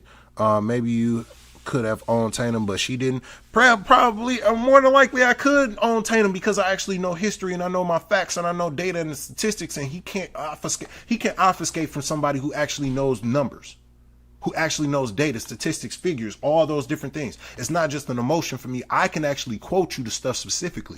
I can quote you crime stats from the FBI from 2019. You want to know why I can do that? Because I'm a gun instructor and I have to teach it. So I have to know this stuff. I have to memorize this stuff. I have to know who commits 70% of the crimes. Who is the main person that's going to be committing the grapes, and who's the people that's going to be committing the essays, and who's going to be the people that's going to be committing the burglaries. Who does the majority of the arsons? Who does the majority of the embezzlements? Who does the majority of the frauds? Who does the majority of all these other things that I can go down a whole litany of categories of the 20 and say that 18 lead in that. But it doesn't matter. You know what matters is that regardless of them sitting up here saying that you trying to say that he held his own against Grace, he didn't. He got cooked. He got cooked like he got cooked on when he was arguing, debating with Mark Lamont Hill. He got cooked like he got cooked on the debate show when he was on Piers Morgan, and he said that he agreed with Charlie Kirk, saying that we should be enslaved. We should be slaves again, that we were better off as slaves. He said verbatim that he agreed with that. And you sitting here sticking up for this man. Y'all, what? You said you wouldn't cry for your son, but you cried for him. That's not emotion? You talked of the way Benjamin Crump talks. Just want to blame white folks. And so I go out there because I know that lame Al Sharpton and Mr. I Can't Read Benjamin Crump is just race hustling, y'all. You talked about how those boys are innocent. You had proof. Now, I don't know whether they're innocent or not. I don't know what happened there. But I know one conversation with a failed football player and a social media influencer is not the predicate. Yep, you don't have any toxicology report. Nope. You don't have an autopsy report. Nope. You talked about black people acting a fool. Black people are right to be suspicious of a state that took 31 years and 3 trials to prosecute and find guilty the murder of Medgar Evers. This episode is sponsored by Physician's Choice. Boy, I knew that you was going to try to come with some doggone, let me jump ahead. We're going to jump ahead. Don Lemon for 25% off. Black people are right to be suspicious of a state that in 2005 found 215 black people that were dead and buried in a pauper's grave and nobody knew they were there. Black people are right. Hold on. What? Oh my God. That is something that people dismiss so much. Say it again, DL, because I remember this. State that in 2005 found 215 black people that were dead and buried in a pauper's grave, and nobody knew they were there.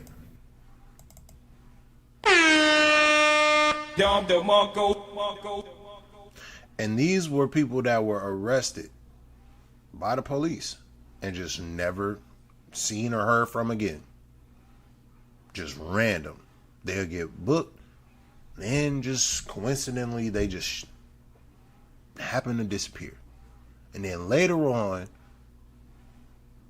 while something like somebody was digging some, they end up finding some bones. And then when they ended up really looking, they found 215 bodies in Mississippi. And they were black bodies, black people's skeletons. And you want to sit here, bro, y'all be crazy, bro. Black people are right to talk, to be suspicious of a state that just killed a 1-year-old boy and nobody's being brought to account about. Black people are right to be suspicious of a state that has been poisoning black people with the water since the 1960s. You can talk. Black people didn't look for this fight. They want justice. All they want is accountability. And if it's those boys, it should be that. Nobody has a predetermined notion. I don't know what happened. But if you're saying that that Al Sharpton and that Benjamin Crump are on one side, you're certainly on the other. You talk to them for 2 days, and now all of a sudden you know if they're guilty. Facts. You know if they're innocent. You know that. Facts.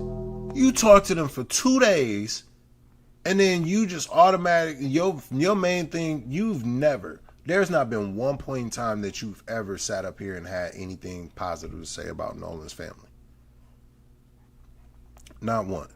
And then let's see what's been going on, because I know some people have been saying going on in the comments, so I want to see the chat real quick before we continue. Now you glazing, yeah, they trying to distract you, lol. Tenderism, cooking commerce. Mr. Cool is a beat cop Tatum. He is frying now. He's frying now. Big shot, let him simmer. I respect Tatum for standing by his beliefs and opinion. He keeps it real. He doesn't try to please people. I don't respect somebody who hates themselves, bro. You can have conservative views and have a difference of opinion from an economic standpoint, but when you are just ideologically flawed, I can't agree with you. There's no real reconciliation with the person that says, hey, I don't mind being a slave. That when Charlie Kirk said that black people were better off as slaves, that he said, I agree with that. You respect somebody who has that belief, that's your perspective. If he's bold enough to stand on that level of stupidity, that's your perspective. But I don't respect stupidity just because you stand on it. So you stand on stupidity. Okay, I don't respect that. You consistently stupid. Okay, I don't respect that. You just an idiot. It's intellectually regressive and dishonest. But no, it is what it is. Nah, but we ain't gonna mute him though. We ain't gonna mute him. Where's the other group of friends Nolan was supposed to return with? That's what I'm wondering. Who is this other group of friends that everybody that the other people keep bringing up? That's crazy. Mississippi is capital of racism. Facts paid in full. Right, 100. I wouldn't trust Mississippi for anything in the world. I have to look at the quote myself. The media will twist words around all the time.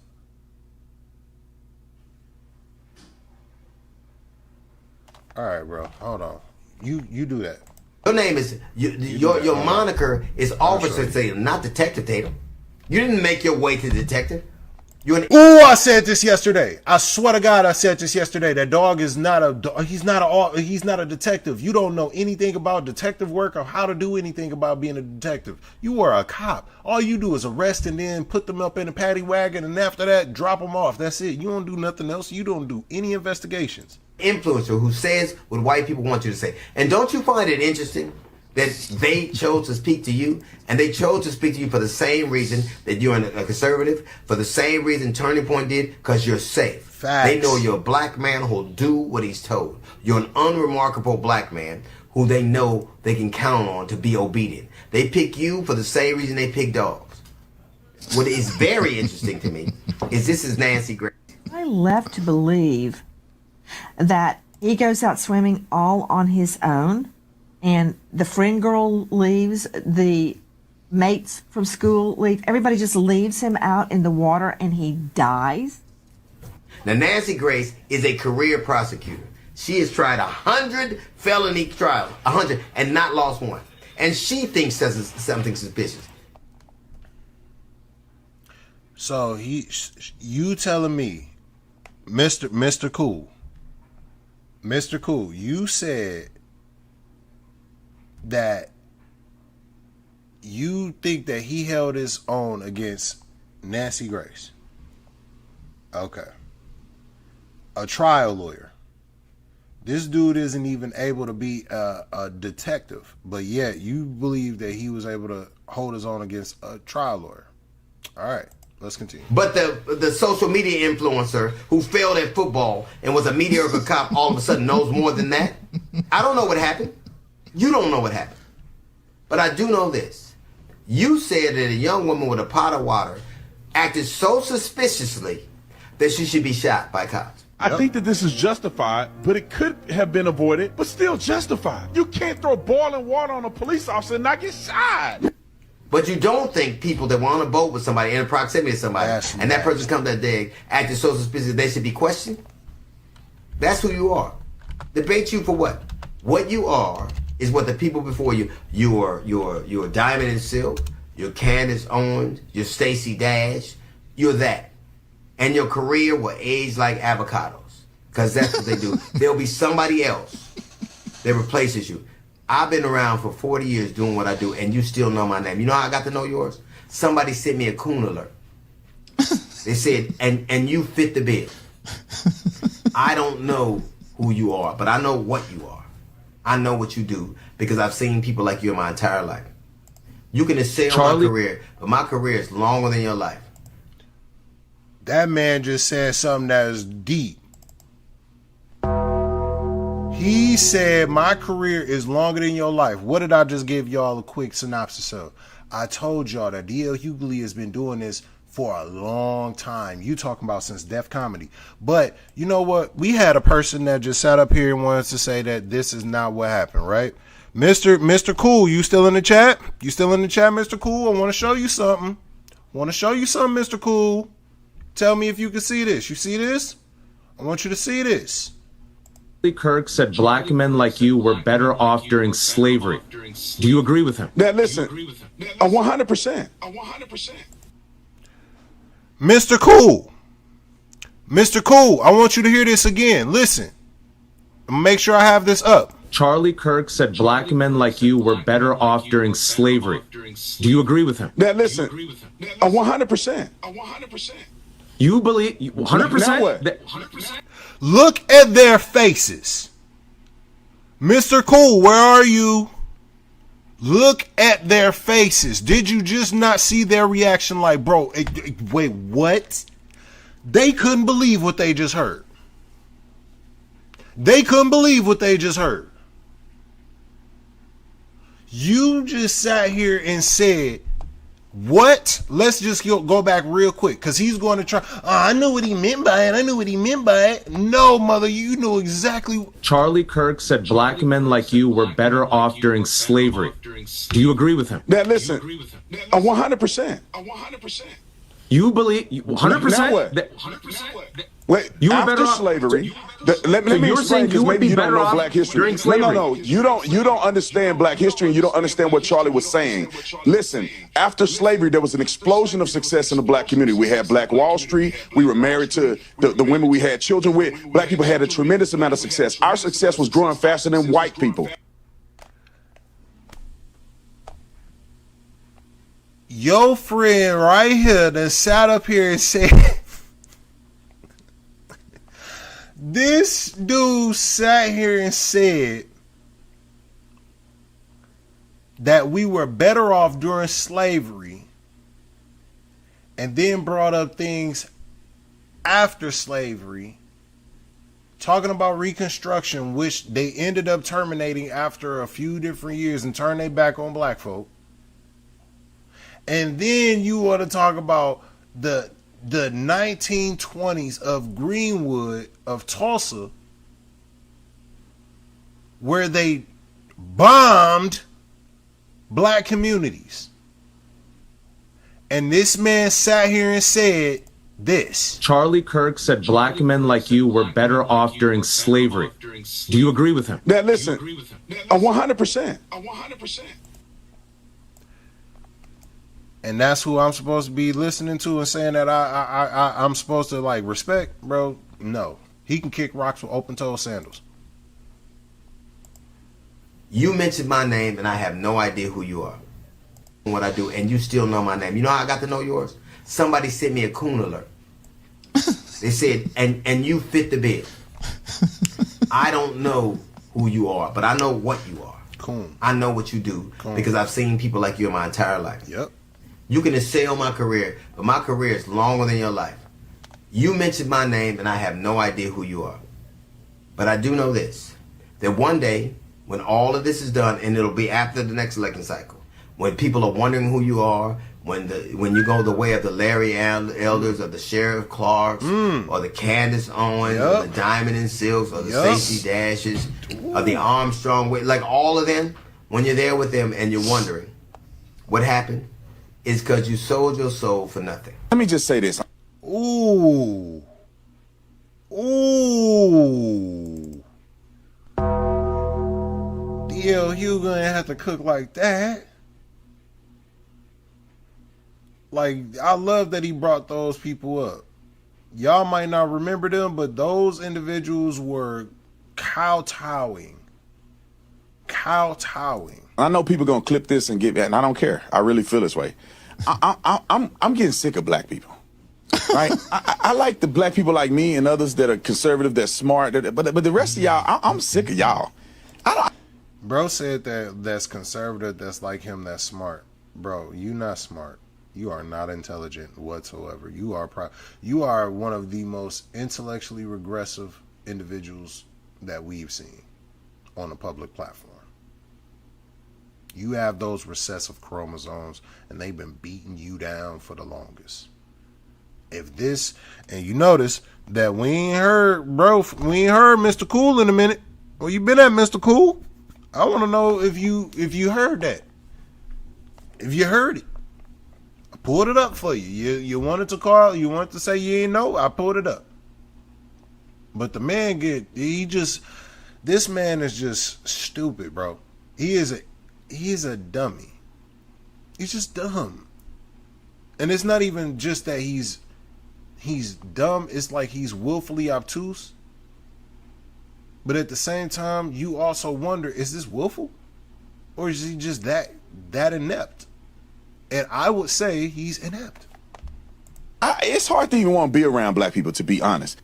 I have never once, and I've had a disagreement with a lot of black people that I've had disagreement, but I've never once had to make a video explaining I don't hate black people. I do not hate black people. I know that people who are new to my channel, and you see people out there making these videos. Yes, he does. If you have to make a video saying that you don't hate black people, you hate black people. If you have to make, like, bro, nobody that is not something usually has to come out and state it. Your actions show that. Your service shows that. Your words show that. You don't show that at all. All you show is a contempt and a disdain and a want and a need and a fascination with wanting to denigrate the black community. And then here's the crazy part. It looks like you got some white dudes that's on your team, that work on your team, and then probably some conservative black dudes like that as well, that help you kowtow and bootlick. It's comical to me because I don't understand how accountability leads to hate. You said you can't teach me, you can't make me hate. Hold on, Will Garuda. I am neutral. I am not Democrat or Republican. Slandering your own people to appease political party is wild work. Facts. Because I know people that's conservative or just Republicans and stuff that I'm cool with, that I'm friends with, that just have a different economic viewpoint on certain different things.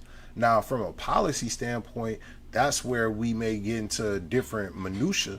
You know, there might be a difference of opinion, but for the most part, one thing that I would say about even my most conservative friends and everything, they don't like trampling on the rights of others.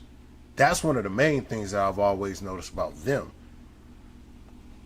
But it don't matter if you from the white ring or Democrat or Republican. Trust me, being a black person, we gotta look at both sides, because you got overt racism on this side, and then you got latent racism on the other side. That very covert racism, that like gentrification type of racism. You know what I'm saying? Where you got a bunch of the left-wing individuals that will come in and they'll be like, oh yeah, we're fighting for black people, we're fighting for black communities, but they'll also come into black communities and try to redevelop, they'll try to redirect it. They'll try to create neighborhood associations and then try to strategically structure certain different stuff outside of what the normal parameters of what the black neighborhood has already been accustomed to. So they'll try to structure in what they want and then try to take over the neighborhood, and then they increase the value, push black people out, and then they'll still be saying, oh, we're trying to look out for black people while pushing us out of our own neighborhood. So yeah, there's those other type of racism aspects as well. Trust me, I'm not oblivious to any parties like racism. Trust me, I'm not. White people, you said that. You want me to hate white people? I'm not doing it. My question is it making you hate white people? I don't want that at all. What I want to know is, who the fuck taught you to hate us? Facts. Thank you, DL. That was on DL's show, Uncertain. Go check it out. It's on YouTube. DL Hughley, Uncertain. And also, I'll give you our tour dates coming up after this, because we want to educate people about what's going on, and for people like Brandon Tatum. Let me just tell you this, because DL reminded me of something. I'm not going to be chastised by a child. I'm not afraid of a child. I don't care. I don't care what you say about me. Yeah, you were 5 years old when I started doing this. I've been doing. Hold on, let Don cook. Hold on, Don. Did you? Don, we done had to pull out the Don DeMarco for you. We got to pull out the Don DeMarco for the Don Lemon. Don Lemon. All right? Because he said, bro, you's a kid. How old is Officer Tatum?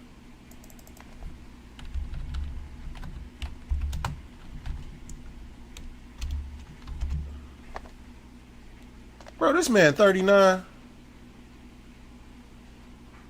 This man 39 years old. He only a couple years older than me. Bro, if you don't get your yeah, bro, he just a failed football player. That ain't he couldn't his career never materialized in anything. He didn't What's going on, and for people like Brandon Tatum. Let me just tell you this, because DL reminded me of something. I'm not going to be chastised by a child. I'm not afraid of a child. I don't care. I don't care what you say about me. I will not be chastised by a child. That was biblical. Yeah, you were 5 years old when I started doing this. I've been doing this for a long time. You know my name. I don't even know your name. I had never heard of you, and I don't really care. But so I'm going back and looking at the shit that you said, man, you can't even see yourself. It's embarrassing. You should just peruse and go through and see what's up. Not that you have to care about public sentiment all the Lord Jesus, hold on. time. But my God today, sir, I've been doing this for 35 years, and you know my name, and everybody knows my name, and everybody knows my career. I got to the top of my craft and still am there. What do you do? What did you do? Thanks for watching, everybody. I appreciate you.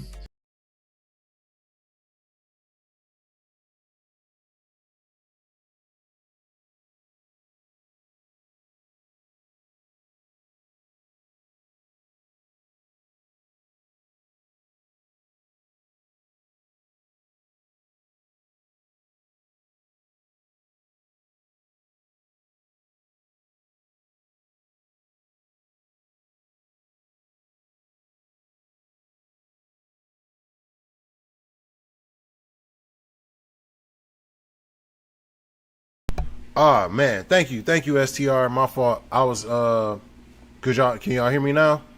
Let me know if y'all can hear me. Can y'all let me know if y'all hear me?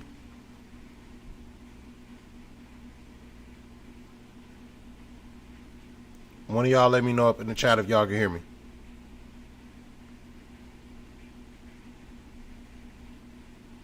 Yeah, Don is black. Don is black first. It don't matter about him being LGBTQ or any of that stuff. Bro, whatever you do in his bedroom is what he do in his bedroom. How he move is how he moves. Certain stuff that he does is certain stuff he does. But yeah, I'm letting y'all know straight up, bro. Hey, appreciate y'all chat letting me know that this mug is back on and good. So yeah, let's go ahead and get into the Don Lemon situation, and we're gonna see what in the world is going down.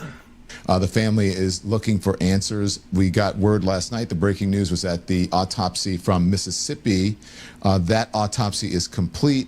How much information is going to come from it? When is the family going to find out about it? What is going on with that? And also we want to talk about that press conference, that heart-wrenching press conference that happened yesterday at the Urban League in Tennessee.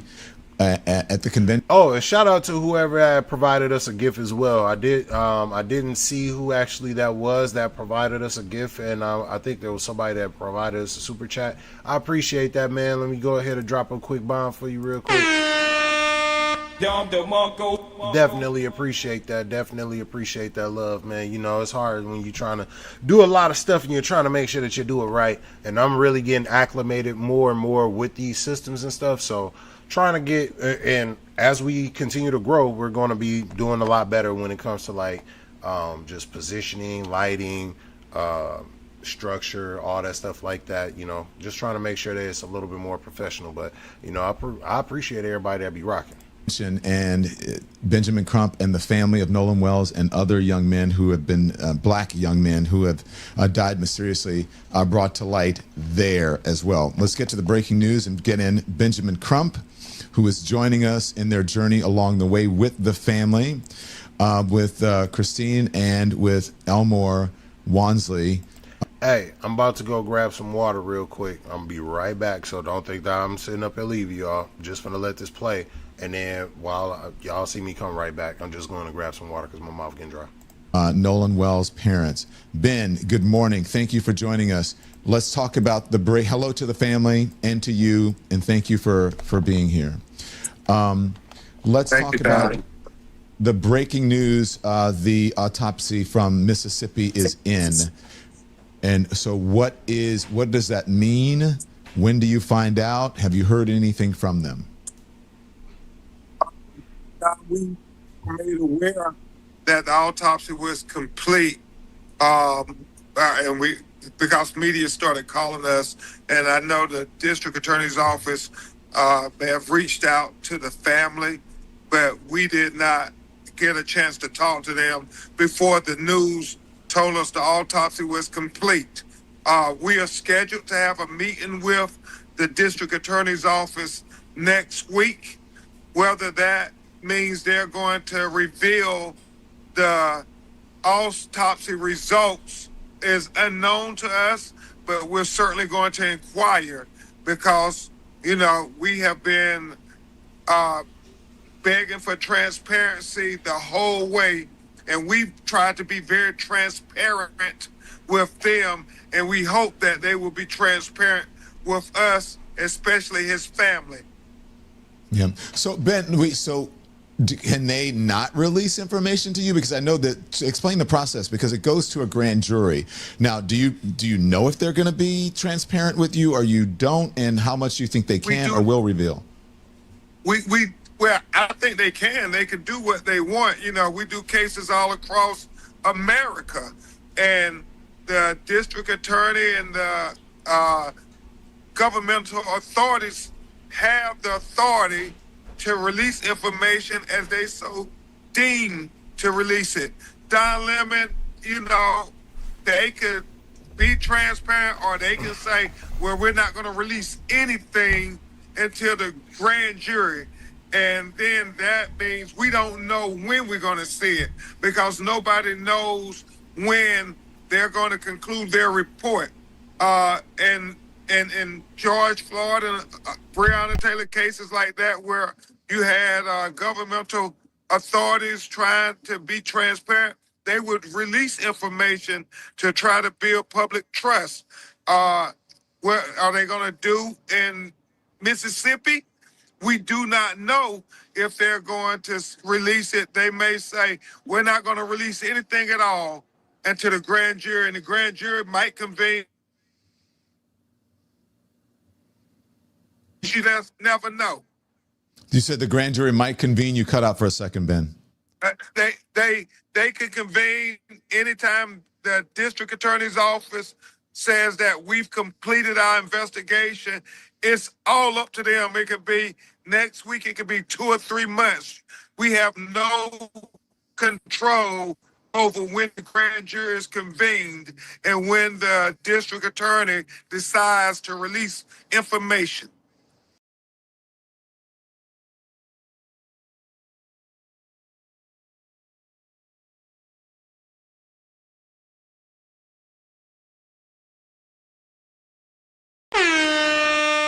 Dom DeMarco.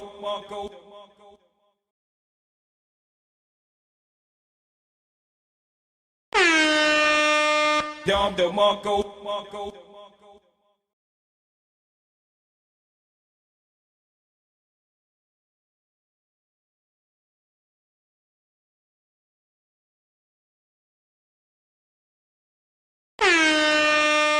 Dom DeMarco.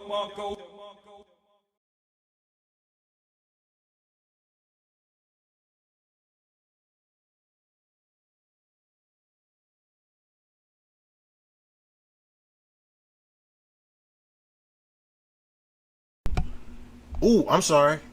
Was I muted again? I was muted again, wasn't I? Bro, alright, so my cord ended up coming out.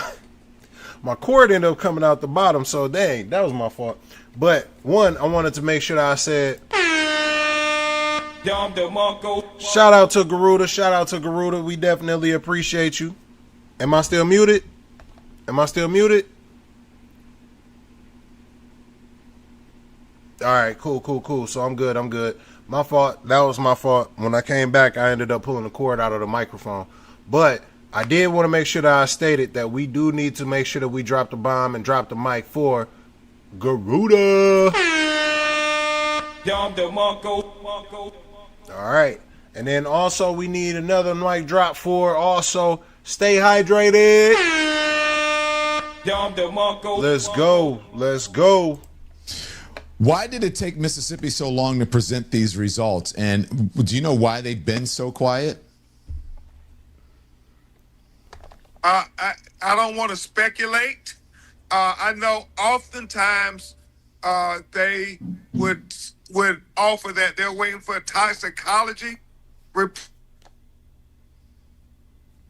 So why it took as long as it did, but we hope that they will be transparent with us, because as Dr. Mitchell, who conducted the independent autopsy at the behest of the family, Don Lemon, articulated, he shared that he would not be able to tell if the airways were obstructed, if the lungs were filled with water, because by the time he got Nolan's body, the organs had already been dissected. And so he would have to depend on the observations of the state medical examiner, who would have gotten Nolan's body immediately once they recovered it.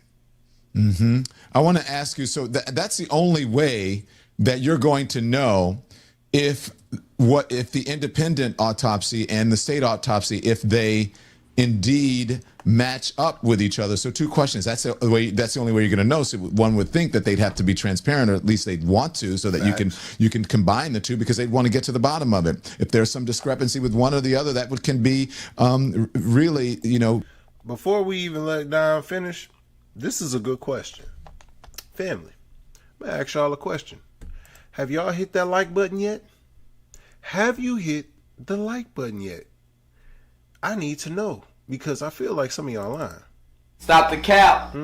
So don't be sitting up here lying If y'all ain't hit that like button, hit that like button. All right. Thank you. Beneficial to finding out what happened to Nolan. And so what happens if the results in Mississippi don't align with the evidence shown so far? That's that's a big deal. Yeah, and oftentimes, Don, you do find that you have differences in autopsies. I know I've handled several cases where the state medical examiner concludes one thing and an independent medical examiner concludes another. And then you have to put it before a grand jury and they decide. Or even more profound, the matter then goes to an actual jury trial in whether it's criminal proceeding or not, or civil proceeding. And so it really is about what you said, trying to be transparent with one another and seeing if we can figure out why you get these conclusions. And remember this, Don, autopsy is not the end all. It's still other factors that are important as well. Remember, Dr. Roger Mitchell said, even if the conclusion is he died from a drowning, then the questions become, what was the condition of his body before he entered the water? Was he conscious or was he unconscious? Was he forced into the water or was he not forced into the water? So all of these become very important variables as you look at it. And I'm saying this, and I'm here with Christine and Elmore as we go to Cincinnati, Ohio, to speak to a lot of young people, high school students and so forth at the Omega Conclave Convention. I'm sensitive. We're talking about autopsy, and I know this gets a little emotional. Well, that's why I want to ask Miss Christine, who's there, and Mr. Elmore there as well. Miss Christine, thank you so much. I'm gonna hand the phone to Christine. Okay. I know that it's difficult for you to listen to this, and hey, hold on. I ain't know that. Hold on. So Ben Crump is the Q's. That's why he got that purple towel. Hey, he the Q's, man. This bug is the Q's, bro. Hold on, man. Shout out to Ben Crump. Yup. That boy from Chi Theta. That is funny. I did not know you was. Yes, sir. Yes, sir. That is funny. Good stuff. On to Christine. Okay. I know that it's difficult for you to listen to this, and I was keenly aware that you're in the background and you're having to deal with this.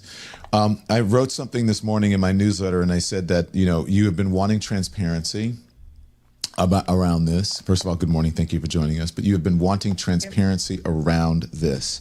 But hearing the actual words and the results or whatever, that is extremely difficult. You want transparency, but then to be able to hear it is heart-wrenching. It's really a double-edged sword. I love my chat. It is. So cool. And honestly, it's one of those things when we're sitting in it, because we have not been able to fully grieve, right? So there's a bit of disassociation that occurs.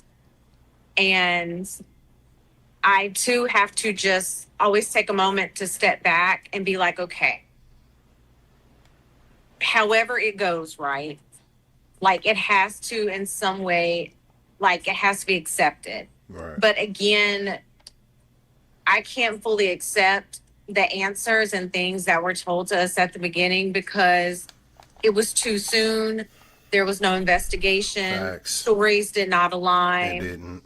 And so for people to say, hey, why can't you just accept it as a drowning and be done and those things that have occurred. But, that's why we needed that independent autopsy. We needed to make sure that whatever was found was true. But of course, when you don't have the complete picture, that also, kind of makes you question even more, like, what exactly are we dealing with? And we need that. Like my husband and I, our family, we need those questions answered. When you got the news that the autopsy for the state autopsy was done, what went through what was that like for you? What did you think? Man. I said, oh, wow. But then again, you know, like Attorney Crump said, the DA did reach out. Actually, I had texted the victim's advocate, Amanda, saying, hey, were there any updates for the autopsy? I know the coroner told us it takes about 2 to 3 weeks for the toxicology report to come back, which I know that was kind of the main thing they were stressing. And so then I think that afternoon, so today is what? So I think that was maybe a day or two ago, the DA had called and I missed the call. And by the time I saw it, it was too late and I wasn't going to call her at 9 o'clock because I've had to change the settings on my phones because of the harassing phone calls I've been getting. I want to talk to you about all of that, but just one more thing before we go into that. I just spoke with Ben about transparency. What are you hoping from Mississippi, whoever's releasing this information, whether... Hey, before we let it continue, got to make sure that I shout out the chat, man. I love my chat. It definitely be feeling like family up in here, man. I ain't even gonna lie to you, because sometimes you just be I just appreciate the people that be coming in. It like, I know that at some point in time, probably later on, probably like, let's say 5 or 6 months from now, it might end up being like 4,000 or 5,000 people in the chat. It might be 400 to 500 people up in the chat. But I'm gonna remember all these people that's rocking with us today and stuff, dog. This stuff I sincerely appreciate. Cause it's like, bro, man, we really sitting up here just all vibing, all chilling, you know, getting on people, you know, get them. Like, we sitting up here, get them, you up. I feel like Muggs is at the family reunion real quick. What up, AT? You know what I'm saying? Muggs just chilling and stuff, you know what I'm saying? The kids over there playing, being bad. They all just sitting up there playing in the water and all that, bro. It just feel good, man. I appreciate the chat, man. So one more time for the chat. You know what I'm saying? I appreciate y'all. Gotta make sure I show y'all love. But I wanted to make this statement too. For anybody that was and or is still contacting this woman or the father, and you are sending threats, you're harassing them, you are evil. You are just evil. Who harasses the mother of the person who died? Who just does that? Officer Tatum does that. Race baiting Tatum does that. But y'all, in general, shouldn't do that. But guess who's doing it? His audience. The people that listens to him. The people that takes his cues. They going at her. Just because she just wants to know what happened to her son. And you just heard her say, if it was a drowning, if that was the situation, we would just have to accept it. But we're not accepting something that was haphazard and just provided to us within the microwaves of scenario. Like, that was, you take longer to make ramen noodles than you'll sit up there and do with how long they investigated and all that stuff initially. Come on now. Be the medical examiner's office, the state, or the DA. What would you like from them? You want to hear everything, I'm sure. I would like for everyone to just do their job. I would like for everyone to treat this as if this was their child or their family member and give us the same honesty, transparency, and respect that they would expect for them or their family. Amen. Now, can we talk about the other stuff? You went there, so I feel like I can go there because I've been bothered by it. We've been reporting on it. It's disgusting. I'm going to start with one thing, and then I'll talk about the harassment of you, and especially as a mother, and then as a medical professional. And I know you take your profession very seriously when you said, "I love everybody, black, white, red, green. It does not matter." So do not get that wrong. And you've always had really good reviews. But I want to talk about this. Blaming the victim and smearing the victim. The reports that we've been hearing. No, Nolan was drinking. He was doing this and he was doing that. Evil. Why? I guess we know why they're doing it, but I want to know what your assessment is, how you feel about that, because even, let's just say that he was, I'm not saying that he was, let's just saying that whatever he was doing, that doesn't mean that you have to die. then that doesn't mean he was the only one. Exactly. And what do you think young people do? On my senior trip, I was, out there, right? Listen. So I'm just saying, kids have fun. So what does that have to do with anything? That's what I don't understand. What's your assessment on this? Honestly, I feel like that is a way, which we've seen this before, right? Pattern recognition. We've seen this where things have happened, especially when we talk about the Black community. And, after the death, it's a smear campaign. It's, what can we find out about this person? What can we say? And, that's something, my family and I, especially my husband and I, we definitely do not appreciate. But, Man. We can't fight everyone that wants to have an opinion. Facts. But also, too, it's part of society that has been allowed to occur, which is it's gut-wrenching at best.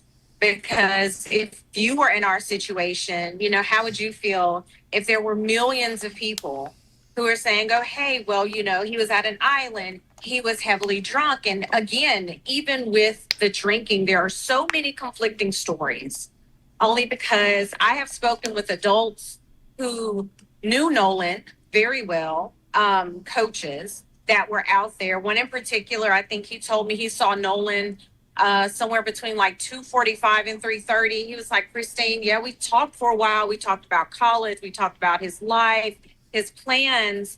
And he was like, he was perfectly fine. Because I think it had bothered him too, that there was this narrative of, oh, he was sloppy drunk.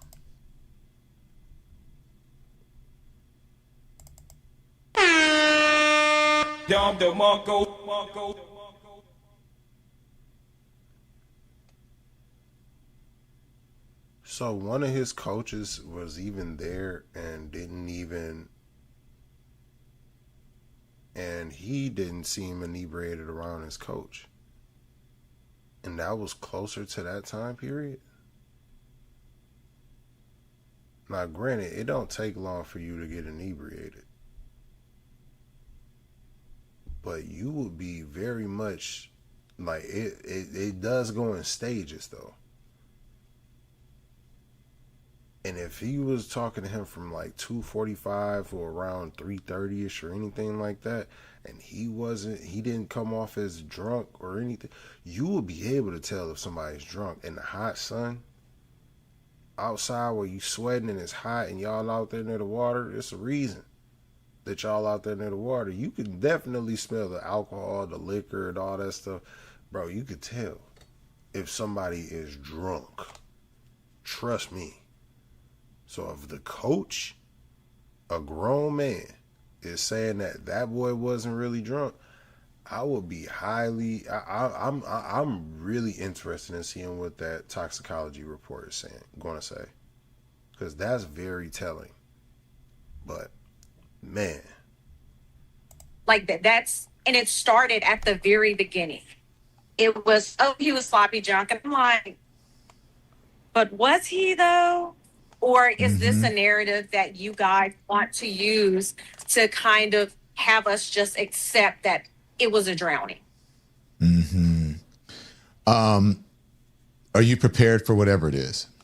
I know that's tough, and that's a yes and no question.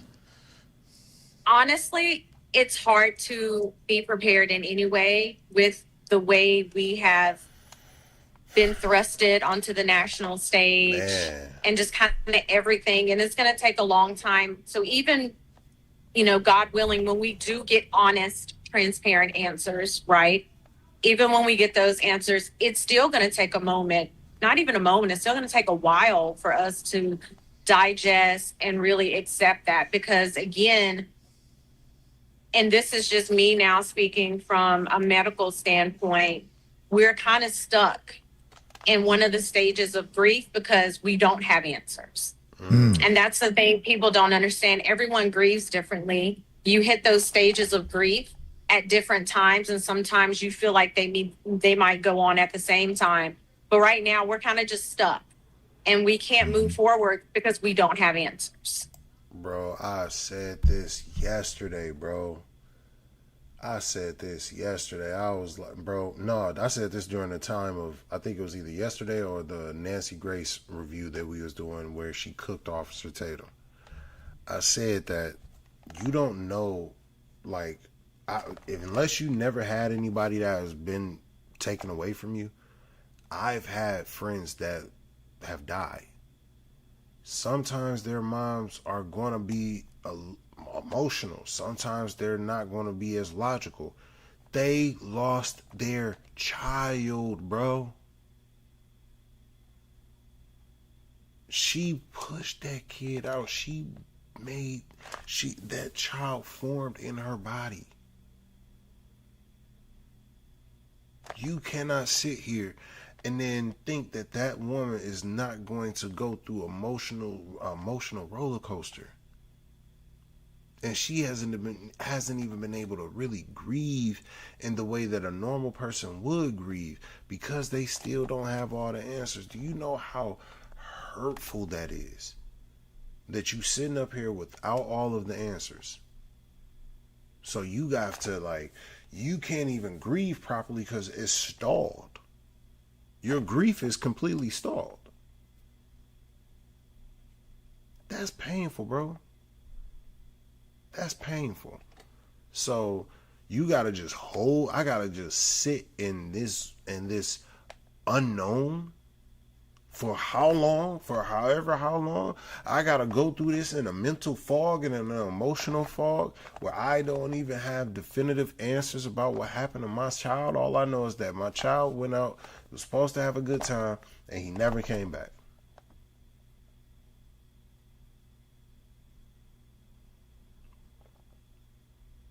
Family is an upstanding family.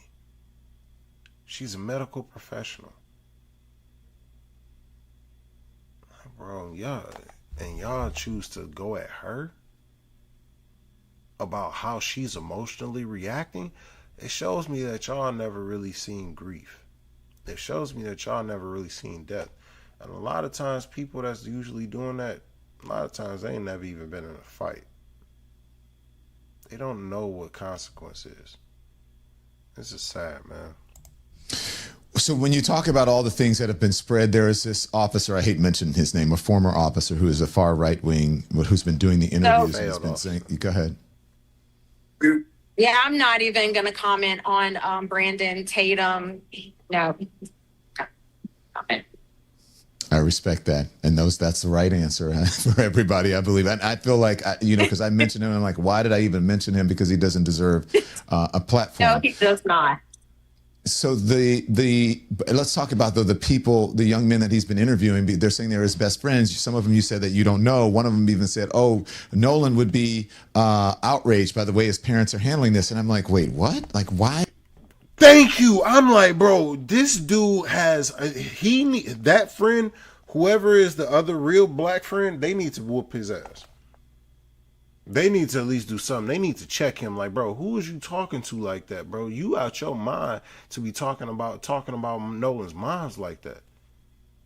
Like, you disrespectful, dog. You extremely disrespectful. On earth would somebody go on and say that about a grieving family? But Again, distraction. We're not even gonna address them or. No, I will say. Hold on, let me see. I want to see what the comments saying. Two things: you can slip off land and get stuck in the water. The second is you are stranded off a boat and tossed overboard. It can be impossible to make it to land. It's true. My son is almost 21 and studying to be a doctor himself. I've lost friends when I was young, but I would be destroyed if I lost my son, especially at this stage in his life. Of course, because you just seeing all your hard work come to maturation, and then also you seeing him being able to soar. You're literally being able to see him, and you're seeing him being able to be that person that you always dreamed of. Look at that. Look at the young man that I birthed. Look at the young man that this is amazing. Look at my son sitting up here about to be a doctor, studying to be a doctor. What? The bragging rights, the feeling of accomplishment, the feeling of satisfaction, the way that you are revered as a parent. Like, dang, you that good of a parent where your kid can go and be a doctor? What? I want to go and help people. That's crazy, man. That's love right there. But and I can imagine that you would definitely be distraught about it, losing that. Son is also still high tea. That's so Nolan sighting. After all that time, haven't been confirmed. Their right to be suspicious is so unfair. Now, I will say my husband's father got killed in the accident. The girl was high. The autopsy wasn't released until after the trial. I can understand that. I can understand that. That's sometimes how that will happen. You know, I did kind of explain that a little earlier too. Is that's something that's very common. More so, just because you don't want to, you don't want to mess up the case for the most part. In the first scenario, is you can hug on an object. We need to learn if he was swimming to the land or was next to land and slipped in the water. High T, that's urges my deepest console. Yeah, my condolences, High T. That's crazy. Amen, brother. Yeah, that's crazy. That man, we only want the truth again at the. Garuda did it again. We gotta make sure. Shout out to Garuda for the $10 super chat. Hey, we gotta make sure that we get that love real quick. And then it was let me make sure that I end up bringing that up. It said, I remember that just because there are people in a melting pot does not mean that some people don't have bad intentions. Wolves in sheep clothing exists. That is factual. That is so factual. Wolves in sheep's clothing do exist, man. That Trojan horse. Mugs be sitting up here thinking that they getting something for real, not understanding it's the underplay for the underlay. You hear me? End of the day, I'm gonna. And y'all make sure y'all put Garuda up in the chat. Y'all make sure that y'all put some fire emojis up in the chat. Put the fires in the chat. Put the fires in the chat for Garuda. We got to make sure that we show people support and love for the ones that show us the support and love directly. You hear me? That's some family love right there. We all at the barbecue kicking it. Say it like I've been saying it. The only question we have is what happened to Nolan. That's what we need to know. That's it. That's all. Dad, you've been here. We saw you yesterday with not only speaking up for your son, but for others as well who have been involved in mysterious deaths.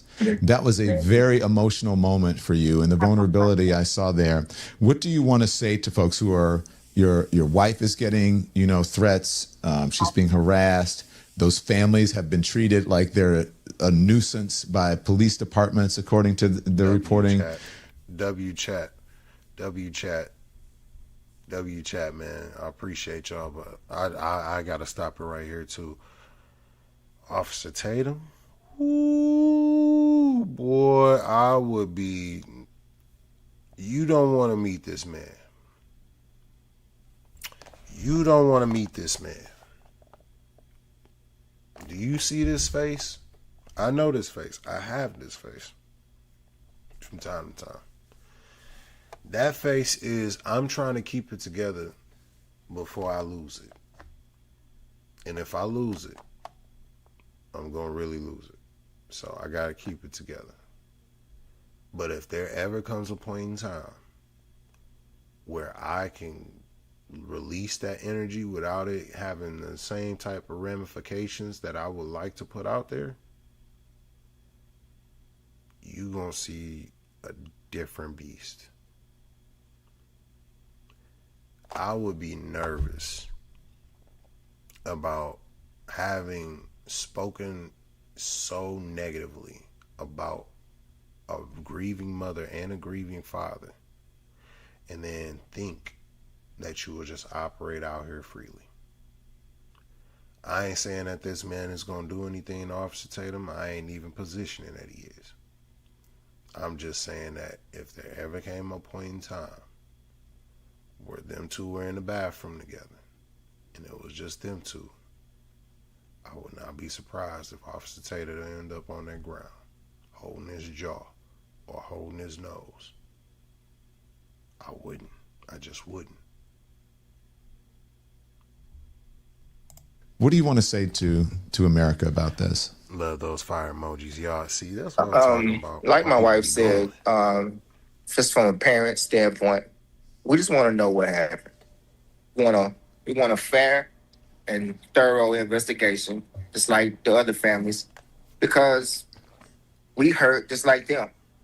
If this was their children, they would want to know. They would want to go to every resource they can get to the ends of the world to find out what happened. So then that's all we're doing. We're not accusing anyone. We just want to know what happened to our son, because it doesn't add up. Nothing. Times don't add up, stories don't add up, and it just doesn't. So we just want a fair and thorough investigation so we can grieve properly, because we can't, because there are so many answers, but so many questions that are not answered. I don't know if you want to respond to this, or Ben or Christine. The father of one of the young men who's been speaking out is put up a $50,000 reward reportedly. What do you think of that, Ben or Elmore or Christine? Yeah,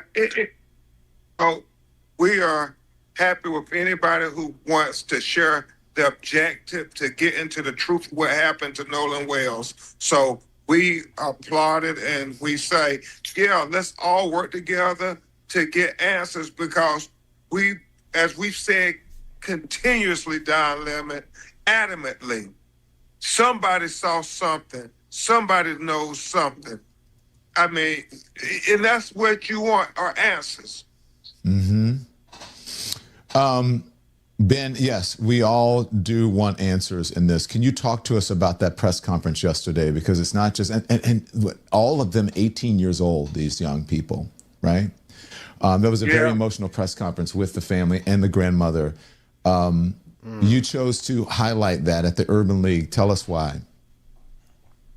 You know, I am so thankful that Christine and Elmore, Nolan's parents, were open to being able to use the attention that they have been blessed with in the loss of their son to try to help other 18-year-old black boys who were lost in similar manner as Nolan. Yep. Don Lemon, you and I have been doing this for years, where you use your platforms to give, you know, a voice to those who don't have a voice. And when you saw that press conference yesterday, you saw two families completely devastated, where you had that 18-year-old black boys, three families, all in search of the truth, coming together about what really happened to their children. You had Daniel Irvin, who, like Nolan, they're saying it was an accidental drowning, even though his mother said he was on the swim team.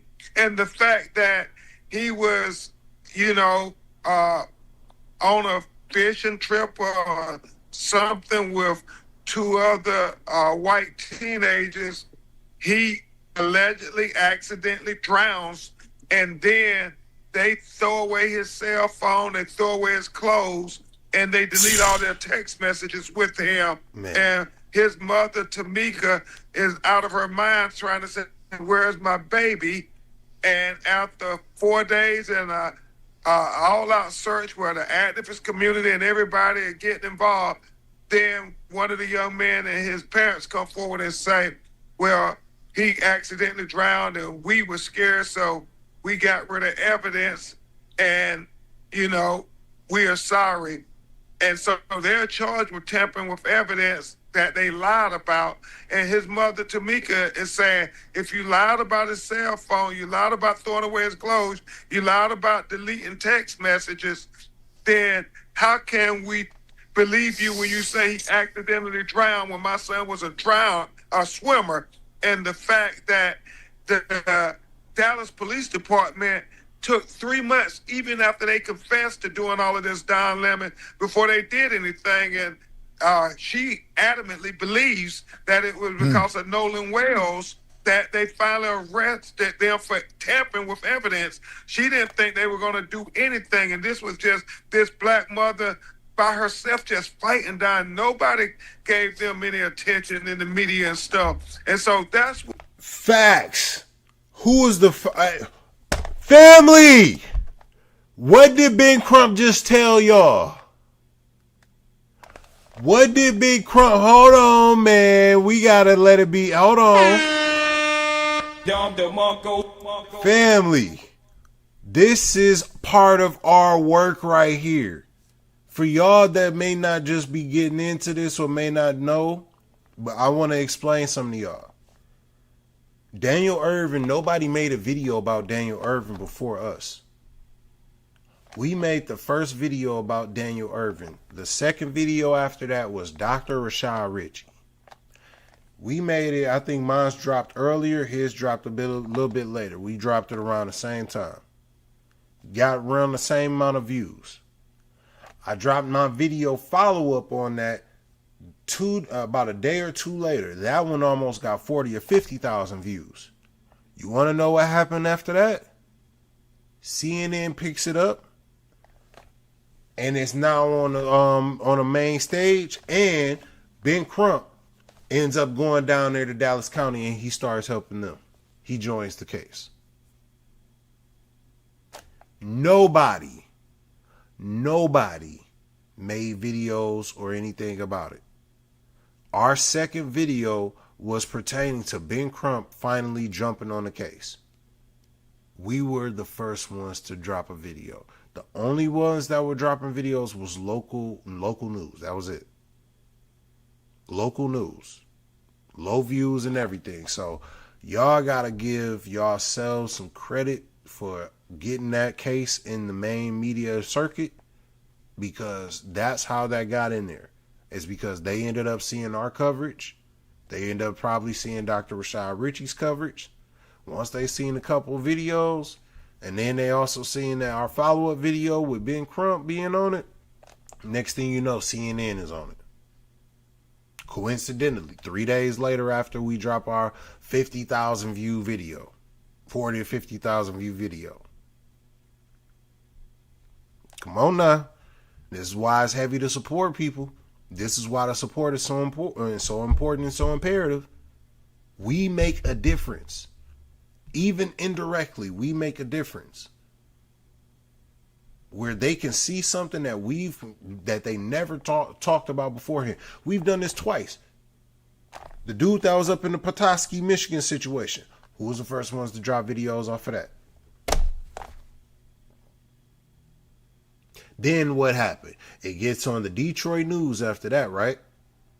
Had a couple of them. One of my homegirls actually even did the story off of it. Started to get it in the media circuit, right? We ain't get Ben Crump on that situation yet. We still got to do more updates, but I'm telling y'all, bro, the support goes a long way. That support goes a long, long way. What this is about, trying to make sure people know our children's lives matter too. And then, Don, Tyler Smith in Lexington, Kentucky. I mean, Majestic on 4th of July, this is the same day that Nolan goes missing. Her son, Lindsay Smith's son, Tyler, is at the house celebrating 4th of July, and he's the only black person there. And he somehow ends up shot in the head, dead. 911 is called. The police come, and then they say they were playing Russian roulette, that it was an accidental shooting, that he shot himself. And the police didn't on his hands or anybody's hands. They just take their word for it.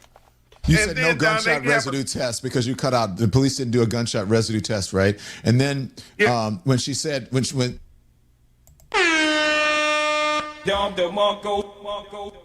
they didn't do a gun residue test? Oh yeah, the fix is in. They gotta sue them. You gotta sue them. I'm sorry, you gotta sue them. Sue everybody. Sue the people that's there. Sue them up and sue the police for incompetence. That's just diabolical. That's nasty work. They told the grandmother and they asked you know, how do you know it was an accidental or whatever? And she said, because they said so, the people with him. That's not an investigation. That's not an investigation, but thank God for that courageous black grandmother who refused to say, no, I'm not going to just let y'all sweep my grandson death under the rug. She kept asking for the gunshot residue. She kept arguing. So they took a gun that was there at the scene that they said was what he used to kill himself. And they then did an analysis. Down limit, they found out that the casings did not match that gun. And so then they had to investigate. Wait, what? Because I would imagine that you, like, so what gun? Because I would imagine that if you go, let's say if they're going to try to say Russian roulette, you gave them a gun that, like, let's say if they gave them a semi-automatic, you're not playing Russian roulette with no semi-automatic. It'll be done with a revolver, and it's a specific type of revolver that you will be using, like a 357, a 38 special, like a 22 long rifle, 32, 38 snub, a 25, 32, 38, like, bro, that, like, bro, what? A 44. Man. And they gave him a gun that didn't match? Nah, they killed that boy. Y'all, and they didn't charge, bro, let that been anybody black. Let that been anybody black. This would have been crucified. Everybody who was at the house, nobody volunteered anything. They went 7 days later to a young man's house, surrounded it, and then finally he came out and offered the gun and said, this is the gun that he shot himself with. And you would think they would say, hold on, why didn't you tell us this the day we went to the house? Why did you tamper with evidence? Why did you take evidence away from the scene? They only charged him with tampering with evidence. They still have not charged anybody with killing Tyler Smith, even though if you didn't do anything wrong, why would you take the gun from the scene of the alleged shooting? And so it's just god-awful. And, you know, we have to continue to stay on that. I think all of these cases, we're going to find the answers out to what happened, Don. We're going to find it out. 3 18-year-old black boys. Ben, I don't want to take up too much of your time, but I have to ask you some legal questions here because it's part of the story, and I want to debunk stuff that's not true. Yep. So there have been reports of legal maneuvering from the mom, the parents, to open up the estate, to investigate, possibly sue people who are for misinformation. Are those things true? Do you want to talk about that? Certainly. Don, as you know, we're not law enforcement, so to get subpoena power and information, we have to have a legal apparatus. So, state in Nolan Wells' name, and because we have to do Ben, that. Can you back up a little bit? You cut out. I'm sorry. Back up just a little bit. I want everybody to hear this. Pardon me. Yeah. Let's be clear. Because we're not law enforcement, we're private entities, and we have to use certain legal apparatuses that are available to us. One such thing is we open up estates, which, as we all know, is the only entity that can speak for somebody once they are deceased. And so his mother is over his estate. But once we get the estate open, Don Lemon, that then gives us the right to be able to subpoena people and entities and corporations to preserve evidence, to preserve information. So that's why we sent those subpoenas out, because we want that evidence to be preserved, because we don't know what is going to be relevant and not relevant, but we don't want it to be destroyed or lost. And so we want to look at the phone records. We want to look at the social media records. We want to look at the text messages, because that may be very valuable information to discovering what happened to Nolan Wells. True. And this possible intent to sue, is that part of that? Does that go along with those?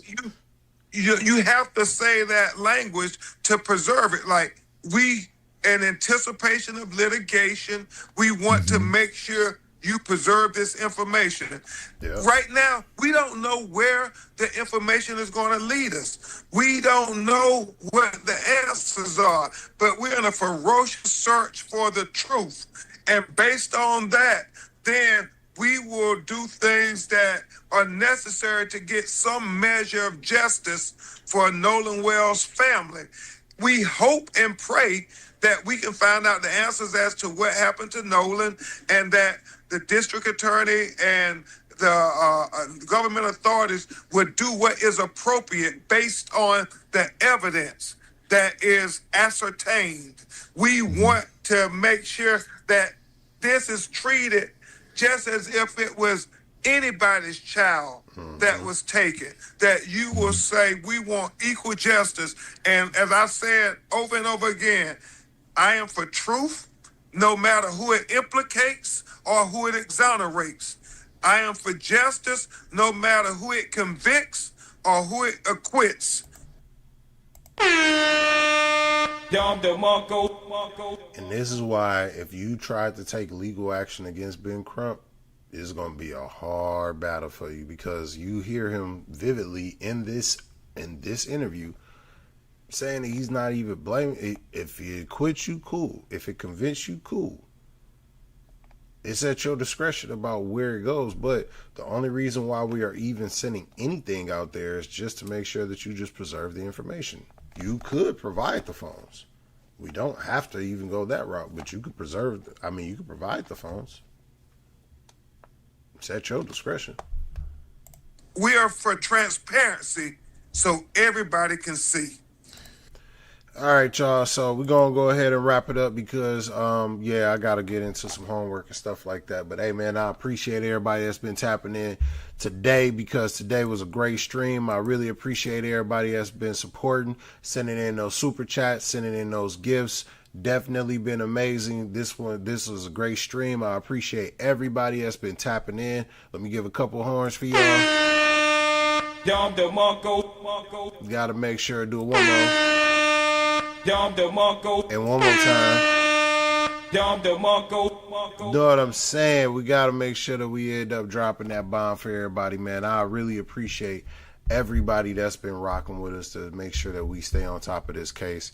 There's been a lot that's been going on, but at the same time, too, we are not going to give up on finding out what happened to Nolan Wells. Same thing with Daniel Irvin. And also now we have to figure out what happened with that kid Tyson. So I appreciate y'all. You know, it's your host with the most, Finding Nemo, a.k.a. You Know I Need More Ammo. I appreciate everybody. I appreciate all of the members that's a part of the community. I appreciate all of y'all. I appreciate Garuda. Shout out to Garuda. She is definitely led the chat today. We gonna say that she led the chat. Garuda led it today, baby. She led it today. You know what I'm saying? So definitely appreciate you, pimp. I appreciate you, Garuda. But at the same time, too, I appreciate everybody up in the chat. I appreciate all the subscribers. I appreciate all the family members. You know, we be tapping in. Matter of fact, what I'm going to start calling this, I'm going to call this the barbecue. I'm going to start calling this the barbecue. It's the barbecue. It's going to be the barbecue, and then we're going to have the title afterwards of what the topic going to be. But this stuff going to be called the barbecue going forward. All right, so now it's going to be, we all chilling at the barbecue. You know what I'm saying? You know, this is going to be our own internal thing. So when we get bigger and all that stuff and all that, everybody here, there, they be like, oh, yeah, it's the barbecue. It's the barbecue. When I start this, we'll be like, nah, you had to really know. You have to really be here to know about the barbecue. You hear me? But one more time for the chat. And also one more time for Garuda. You know what I'm saying? I appreciate everybody, man. I appreciate everybody, man. I appreciate everybody. Y'all definitely make sure that y'all keep us going. And I sincerely appreciate y'all. So I'll see y'all tomorrow. We'll be tapping in. It's a new month. And we got a lot more grinding to do. All right? So I'll take it easy. I'll see y'all tomorrow. Peace and love.